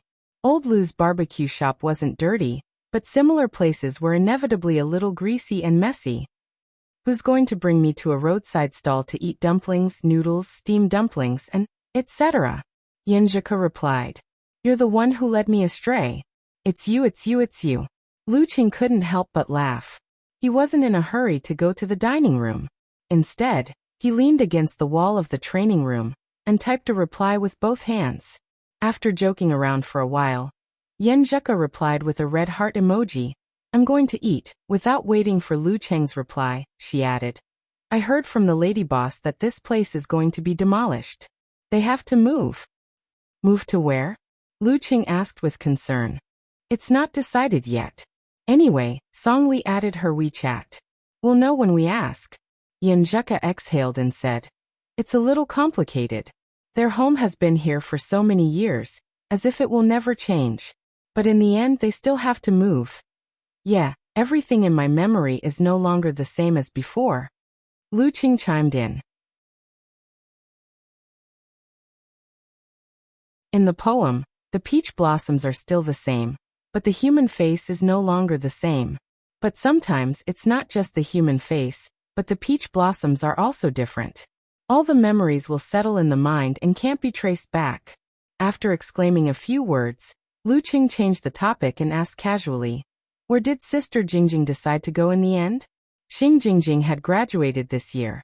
With her dance stage cultivation and powerful supernatural ability, she had received many invitations. We were just talking about this. Sister Jingjing feels that the martial arts circle is relatively simpler and doesn't require much social interaction. It's more suitable for her. Yen Zheka said. She plans to go to the Guanwai League. The salary there isn't high, but there are physical invulnerability and inhuman experts who are good at illusions. She can learn something suitable. That's not bad. Lu Qing didn't talk about his wife's best friend anymore. He planned to call Director Xing to congratulate him. The Guanwai League is also one of the top forces. While Yen Zheka was enjoying the food, Lu Qing walked out of the training room and headed to the dining hall. The sky outside was gloomy and shaking. It seemed that there would be a rainstorm. Mr. Lu, Amen and Huang Bin, who were waiting at the entrance of the dining hall, shouted at the same time. They didn't know what to say in the presence of each other. Lu Qing nodded with a smile. When he was about to walk past them, he suddenly thought of something. Didn't you say that the club reserved tickets for the home match for us? Yes. Huang Bin rushed to answer. Mr. Lu, how many tickets do you want? Amen thought quickly and asked. Do you want tickets for the away match? Away match? Lu Qing pondered and said. If it's possible, give me 2 tickets for every match until mid-August, regardless of home or away match. Yen Zheka came to Huaqing. He couldn't let her stay at home all the time. That would be boring. If it was a home match, he could treat it as a date. If it was an away match, he could leave a day earlier. It could be considered a short holiday. TSK, just thinking about it makes me happy. Okay. Amen agreed without hesitation. This made Huang Bin, who was hesitant and unsure if the away match could be done, feel vexed. I was really stupid just now. With Lu Cheng's status and the fact that he was favored, who would take such a small request seriously? If the rules were as such, he would follow the rules. If the rules didn't have such a rule, he would add it. Thank you. Lu Cheng thanked him sincerely. He walked into the dining hall and saw that Tu Zheng and the rest were there too. Everyone's schedule today is very similar. No wonder it's the weekend. After sighing and greeting, Lu Qing took a table and filled it with many dishes.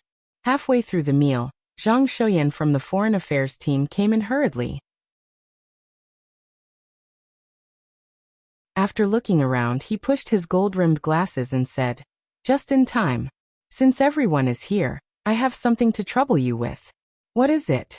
As the team leader, Tu Zheng was duty-bound to ask. There was a problem in the south previously. All the experts of the security company were scattered there. Now we have a mission, but we can't find an inhuman mighty one to hold the fort. Zhang Shouyan briefly explained the cause and effect. Longhu Club naturally had a security company in its business. However, their focus was different from the others. They were one of the military's sock puppets and most of their missions were overseas. What mission? It would be too much of a delay if we were to go overseas. The Battle of the Kings will be held in late August. Tu Zheng got straight to the point. Zhang Shouyan swallowed his saliva and said, We don't have to go overseas. Just stay in Huacheng. The Samano royal family from Europe is coming from Beijing. and we'll be here for 2 days. They have their own core security team. We only need to be on the lookout at the periphery. Those trivial matters will be taken care of by professionals. Now we just lack 2 inhuman mighty one to hold the fort and prevent any accidents. Speaking till here, he paused and said, You guys know about the Samano royal family, right? Yes, the vampire family, Jialu answered with a smile. The Samano royal family practiced the inheritance of the dark sect. Their ancestors could be traced back to BC. There were many physical invulnerability experts in each generation, causing the mutation of the bloodline to still flourish to this day. Superhumans would appear from time to time. They were fast, strong, resilient, and had a high thirst for blood. The vampires in American novels were based on them. In order to maintain this mutation, those with a bright future would marry close relatives. To outsiders, they were known as the purified bloodline. It's good that you know. Other than being on the lookout at the periphery, we also have the intention of keeping an eye on them in case they can't control their impulses and make any mistakes, which could lead to bad consequences. It's better to be safe than sorry. Zhang Shouyan explained. Who's going? We need 2. The remuneration will be distributed in the form of benefits. Isn't this a mission similar to Spider? It's troublesome. Lu Cheng pretended not to hear. Seeing that no one responded, Tu Jing smiled and said, As usual, let's draw lots. Okay. The rest nodded. Tu Jing found a piece of paper and tore it into 6 pieces. He wrote the word go on 2 of the pieces and crumpled them into balls. He placed them in a bowl and got Zhang Shouyan to stir them before bringing them back. Lu Qing reached out and grabbed one of the balls. He unfolded it and saw a word clearly written on it. Go. This luck. Lu Qing laughed at himself and showed the results to the rest. Who else? Asked Zhang Shouyan. Me. Jialu raised her hand helplessly. P.S. Let me tell you in advance. Tomorrow, there are 2 sessions. One is at noon and the other is before midnight. I have to go to the hospital in the afternoon. My eyes are not feeling well. It's mainly my right eyelid that keeps twitching. It's been a few days.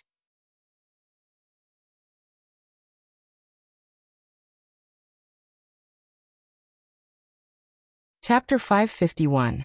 After Jialu raised her hand, Tu Zheng, Wang Yuan and the rest followed suit. All of them were blank. Seeing that Lu Cheng and the rest didn't object strongly, Zhang Shouyan secretly heaved a sigh of relief. He smiled and said, It's settled then. Come to the club tomorrow as usual. There will be a car to send you there. The specific arrangements will be explained to you by the people over there. All right.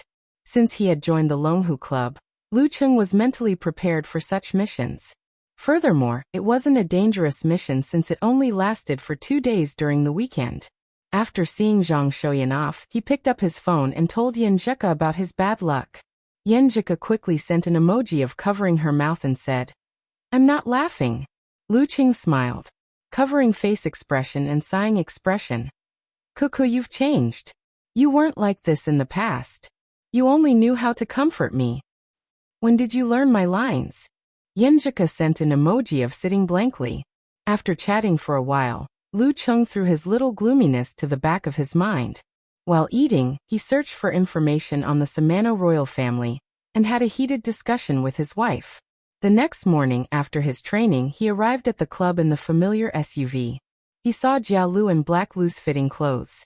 Her hair was tied into a ponytail. Faint traces of makeup surrounded her bright and watery eyes. She held a sheathed dagger in her hand. While looking around, she looked valiant. However, she didn't change her attitude as a bystander. You're dressed quite professionally. She glanced at Lu Cheng and chuckled. Lu Cheng's clothes were also loose-fitting. However, it wasn't a martial arts suit. He didn't want others to see through his identity. The navy blue color set off his temperament well. You're not bad yourself. Lu Cheng replied politely. Sigh, this kind of thing is quite annoying. If I have the time, I'd rather practice my martial arts and practice my moves. Wouldn't that be better? Jialu waved the dagger in her hand. Currently, she was at the stage where her desire to improve was the strongest. She couldn't wait to be disturbed. Although the competitive atmosphere and competitive spirit would always exist, there would also be peaks and valleys. It was impossible for it to be so strong all the time. When a few people got along with each other for a long time, this aspect would fade. Just like the reserve team from before, it would only become active again when a newcomer joined and disturbed the tranquility. Because of this, Jia Lu was stimulated by Lu Cheng. She also noticed that everyone else was working hard. How could she be willing to slow down and waste time? Lu Cheng smiled and said, "Anyway, I've already drawn it. Saying more will only ruin my mood. Let's just treat it as an adjustment and save energy for later." That's the only way. Before Jia Lu could finish her sentence, she saw a black car drive over and stop in front of her. "Good morning, both of you." A man whose thighs and calves were almost the same size pushed open the door and greeted them with a smile. He also had a ponytail, wore Hawaiian-style shorts, and wore purple-rimmed glasses. He looked more like a director than a security company employee. Of course, if he didn't have a gun, he would look more like, "Hello." Lu Cheng and Jia Lu retracted their expressions and returned the greeting politely. "Sorry to trouble both of you. Let's talk in the car," said the ponytail man as he showed his ID. As in Human Mighty Ones, they were bold with their skills. Also, they noticed that the driver was Zhang Shouyan from the External Affairs team, so they sat in the back seat. After closing the car door, the ponytail man went to the front passenger seat. He turned his head and said, "My name is Shuejian. I used to be a member of the club, but now I'm working in a security company. You don't have to worry too much this time. Everything will be handled by professionals. You just have to follow the arrangements and wait within a certain area. Make sure that if anything happens, there won't be no one, and you'll be able to make it in time. There are many people in the day, so it's best if both of you work together. At night, you can take turns." Lu Cheng and Jia Lu nodded at his words. Their expressions became relaxed. After Shuejian finished his explanation and confirmed a few questions, they took out their phones at the same time and went about their own business. In the next few hours, they went to the airport, to the hotel, and finally to the Grand Banquet Hall. Throughout the entire process, they didn't have to watch the surveillance cameras or be on high alert. It was all other people's business. In other words, before an accident happened, they were just there to fill in the blanks. In the luxurious yet low-key banquet hall, Lu Cheng and Jia Lu stood in a corner, wearing undetectable earphones. They looked like the most ordinary security guards. However, it was just an appearance. The unprofessional Lu Cheng would occasionally look at his phone screen with a smile and type furiously. At other times, his eyes would be half closed, making use of the free time to think about the remaining secret arts of the fire sect in the Dan stage chapter and simulate them in his mind. Jia Lu paced back and forth. This was the 39th time she had done this today. Looking to the side, she sighed, half out of curiosity. "Aren't you bored? Are you okay?" Lu Cheng gave him a puzzled look. "You seem to be having a good time?" Jia Lu thought for a long time but couldn't think of the phrase enjoying oneself. "That's because I have a wife. You probably need a boyfriend." Lu Cheng ridiculed. "Isn't it the same everywhere you play with your phone?" Oh. Jia Lu was speechless at first. In the end, she said earnestly, "In our martial arts school, people who are addicted to their phones will be slapped in the palm. You guys are so pitiful." Lu Cheng didn't notice the insinuation. He smiled and pointed to the front. "Then let's enjoy the scenery. I have to say, the members of the Samano royal family are quite good-looking." They were more than just good-looking. They were all handsome men and women with black hair and red eyes. They were more than enough to make movies or TV series. "I'm sick of it. I want to get into a stance and practice a set of martial arts now." Jia Lu looked to the front, feeling lonely. Lu Cheng's mouth twitched. He was about to tease her when Shuejian's voice suddenly came from the earpiece. "At your 9 o'clock, there's a little prince acting strangely. He's a powerful superpower user. One of you will follow him. If he wants to go out or do something bad, stop him." "Okay." Lu Cheng agreed and turned to look at Jia Lu, hinting with his eyes. "Aren't you bored? Here comes the trouble." Jia Lu turned her head and pretended not to see or hear. Lustful. Lu Qing criticized in his heart. He strode towards the direction Shuejian had described. He saw a 13 or 14-year-old boy moving towards the washroom. He was wearing a tuxedo with a red bow tie. His black hair was spiked back, and his red eyes were like gems. He looked meticulous and childlike. That's him. Prince Cinda, follow him. Keep a distance. Shuejian's confirmation came from Lu Cheng's earpiece. Lu Qing pressed his ear and slowed down his movements. He followed Prince Cinda into the corridor leading to the washroom.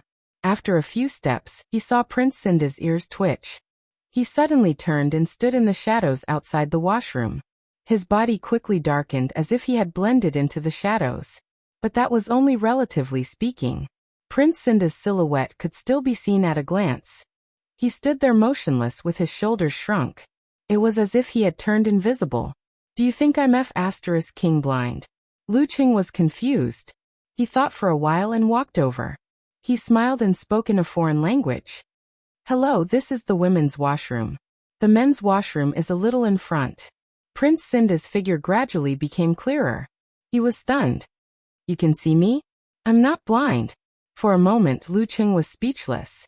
Prince Cinda blinked his red eyes in confusion and said, They all say that my shadow form ability is very outstanding. It's impossible to see or find me. I get it now. You must be a very, very powerful mighty one, right? I'm more than willing to accept the evaluation. But what happened just now has nothing to do with mighty one. Anyone with normal eyesight can see them? They should go see an ophthalmologist. Lu Qing forced a smile. Just as you expected. I knew I could meet a mighty one this way. Prince Cinda muttered and revealed a childlike smile. No, he was a child. Sir, can you be my opponent? Let me practice my superpower. No, it's not a battle. I just want to confirm what level my superpower is at.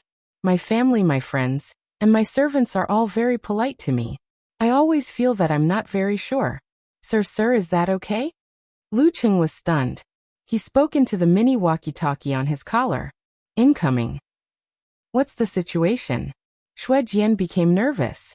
Lu Qing deliberated over his words and replied solemnly, I think I've met a scammer. P.S. This chapter is a little short. Pack up and go out. Go see an ophthalmologist. If there's nothing wrong, the second watch will be at midnight.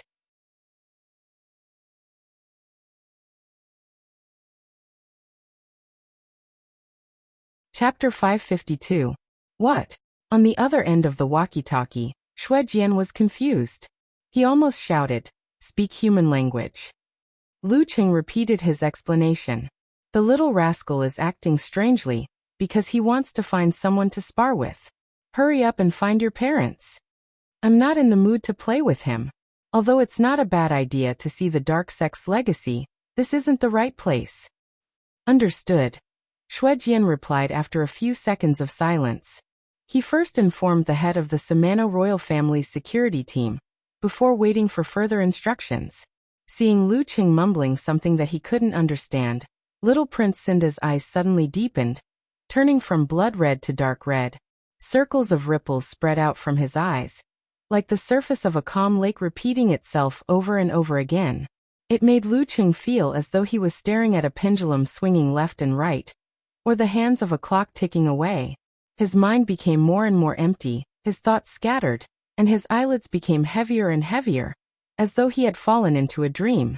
The ancient scroll of darkness, the progenitor of hypnosis.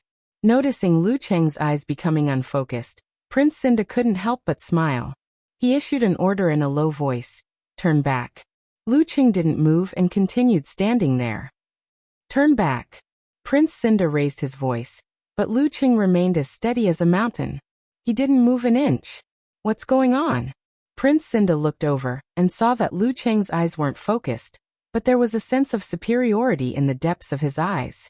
It was as though Lu Cheng was looking down at him with a calm, indifferent, and emotionless attitude. It was like the gaze of the gods recorded in ancient books. All of a sudden, Shinde shuddered, his whole body trembling. Have you had enough fun? Lu Qing teased. I've had enough. Prince Cinda bit his lip and replied. Suddenly, He stomped on the ground with his black leather shoes and pounced forward. He turned into a blurry shadow and dashed into the depths of the corridor at high speed. However, such a quick movement only produced a slight friction sound, like a fleeting light in a peaceful dream. Bam! The air barrier shattered and a strong wind blew. A dull thud entered Prince Cinda's ears. His vision blurred as he saw a young man in loose, navy blue clothes appear in front of him. The young man extended his right hand and gestured for him to stop. Tap. He stepped on the ground again and changed direction as if he was tap dancing. He tried to go around from the other side. There was another explosion of stellar energy. The same person, the same posture, and the same expression appeared before Shinda's eyes. He changed his body shape several times and even pretended to retreat, but he still couldn't shake off his opponent. Lucheng was always fixed in front of him. Huff, huff, huff. Little Prince Cinda stopped, bent over slightly, and panted lightly. This kid's inherited superpower talent is pretty impressive. It's just that he's still young and can't unleash 10% or 20% of it. Once he reaches adulthood and goes through a short period of training, he'll probably be close to the inhuman stage. As for the further future, there's no way to be certain. Lucheng suddenly understood the reason why the Samano royal family doted on this kid from top to bottom. He had spoiled her like a spoiled brat. Even though Zhang Xian was very polite and naive, he still disregarded the other party's wishes and forced himself to try it. She really wanted to give him a good beating so that he could experience what it meant to stir-fry meat with bamboo shoots. Would this cause a diplomatic storm? Lucheng subconsciously looked at the cameras around him. For some reason, little Prince Cinda felt his heart clench and instinctively took 2 steps back. He wasn't willing to give up. With a push of his palm, all his pores opened and spewed out a scarlet mist. It was so evil and so cold, yet it carried a faint fragrance. It combined the effects of dizziness, corrosion, weakness, and coagulation. The ancient scroll of darkness, blood-boiling mist. This was the product of Cinda directly vaporizing a small amount of his own blood and mixing it with his darkness supernatural ability. The scarlet mist spread and quickly enveloped Lucheng. Seeing this, a look of delight flashed across Cinda's eyes. At this moment, the mist seemed to thicken and solidify. In less than a few seconds, it formed pieces of translucent snowflakes of various shapes. They were dark red in color and drifted down slowly. It was a beautiful and dreamy sight. Sizzle. The scarlet snow covered the ground and let out a soft sizzling sound. It quickly melted into water, leaving behind clear marks. After the blood mist cleared, Lucheng's eyes reflected the figure of a boy in a black tuxedo with a red bow tie and combed back hair. He took a step forward. Inexplicably, Cinda panicked and took another 2 steps back. He blurted out in a croaky voice, What are you trying to do?" Lucheng only wanted to scare the brat and didn't intend to use violence. Just as he was about to reply fiercely, he suddenly sensed someone entering the corridor. Sister Irina. Little Prince Cinda shouted in surprise as though he had seen his savior. Lucheng didn't turn his head, but the figure of the person appeared in the ice mirror. It was a lady in her late 20s wearing a gorgeous evening gown. She had the signature black hair and red eyes of the Samano royal family. She had long eyebrows and bright eyes. She was beautiful and elegant, and her figure was hot. She brought out the elegance and sexiness of the bareback dress. As she walked, it was as though she was a seductive darkness. She gave people a feeling of danger, but they couldn't help but want to approach her. The strong are extraordinary. Princess Irina. Shuejian introduced through Lucheng's earpiece. Lucheng nodded slightly and stepped aside, allowing little Prince Cinda to run past and stand beside the person. Little Prince just walked into the wrong washroom. He described what had happened with a straight face. I didn't. I was just... As a gentleman, Cinda's face flushed red. How could I enter the ladies' washroom? Without waiting for Irina's reply, Lucheng pretended to be on the walkie-talkie. He left the place and returned to the banquet hall. Princess Irina didn't speak. She just frowned and sized him up with a strange look. Sister Irina, do you know him? Cinda was raised to be a child, but that didn't mean he was stupid. He keenly sensed his cousin's abnormality. You could say so. Irina retracted her gaze and answered faintly. She muttered to herself, the feeling of starry sky is so familiar. Ever since Lu Cheng was listed as the heavenly son of China, the intelligence agencies of various countries had been collecting information on him. He was a key target of observation. When he left the university martial arts circle and joined the Longhu Club, similar information was presented to the higher-ups of various countries. They viewed him as the successor of the Dragon King. Irina, who had been in touch with the royal family for some time, naturally knew about it. Is he very strong? Little Prince Cinda asked excitedly. Very strong. Irina nodded solemnly. Little Prince Cinda's eyes darted around. He asked curiously, then is he stronger than you, Sister Irina? For now I'm stronger. Irina boasted a little. She and Lu Cheng were at the same level. As for whether she could defeat him, she would only know after a real battle. Cinder immediately revealed a puzzled expression. But he can see through my shadow transformation. Sister Irina, you can't. Irina's expression froze. She was momentarily speechless. Should I say that I lied to you just now? Or have I always lied to you? Her thoughts raced and she was quick-witted. Irina smiled gracefully. Perhaps his ability is the nemesis of shadow transformation. I see. Little Prince Cinda easily believed his sister's explanation. My idiot little brother. The corners of Irina's mouth twitched, and she took the opportunity to smile. However, her heart was inexplicably filled with complicated feelings. If nothing goes wrong, Cinda will be my husband in the future. But in my heart he will always be a child Sai, destined bloodline, destined marriage. Returning to Jiao Lu's side, Lu Qing picked up his phone again and shared the incident with Yan Zheka about his encounter with the naughty kid. So slow? What did that little prince do? Jiao Lu tilted her head and asked curiously. He was playing hide and seek. Lu Qing replied casually. Jiao Lu almost couldn't believe her ears. In the end, she lamented. Children who marry close relatives either have high IQ or are easily handicapped. That prince seems to be retarded. At night, in the hotel where the Samano royal family was staying, Lu Qing and Jiao Lu were in the surveillance room. One was resting with his eyes closed, while the other was paying close attention to the professionals. Once they noticed something amiss, they would take action immediately. In Irina's presidential suite, she was pacing back and forth in her lace pajamas. She looked very frustrated. This was the side effect of the mutated dark bloodline that provided her with great strength. Members of the Samano royal family would be filled with bloodlust from time to time. It wasn't the thirst for blood, but the urge to tear apart flesh and let the warm blood splatter on them. The younger and stronger they were, the stronger the urge. Bam bam bam. Irina threw punches with both hands, deforming the pillow. She didn't intend to go out hunting, even if it was just for real stray animals. Once discovered, it would severely affect the image of the royal family. After all, she was in a big country. After taking 2 deep breaths, Irina sat by the bed and removed the necklace around her neck. She pulled out the amulet that had fallen into her cleavage and held it in her palm. It was as though there was a starry sky in it. Countless feelings mixed together, but there was a calming feeling within. After 10 minutes, Irina exhaled, calmed down, and released her palm. The amulet was brand new, as though it had just come out of the oven. It was silver white and embedded with a few pure gems. In the middle of it was a complicated seal script from China. Confrontation. That you're tuning in to the Li Mei's Wuxia Whispers YouTube channel. We're so grateful for your support, and don't forget to subscribe to join us on this incredible journey through captivating stories. Your generosity through donations truly makes a world of difference, as it's the primary source of revenue that allows me to expand and enhance this channel for you. Thank you from the bottom of my heart for being a part of this adventure.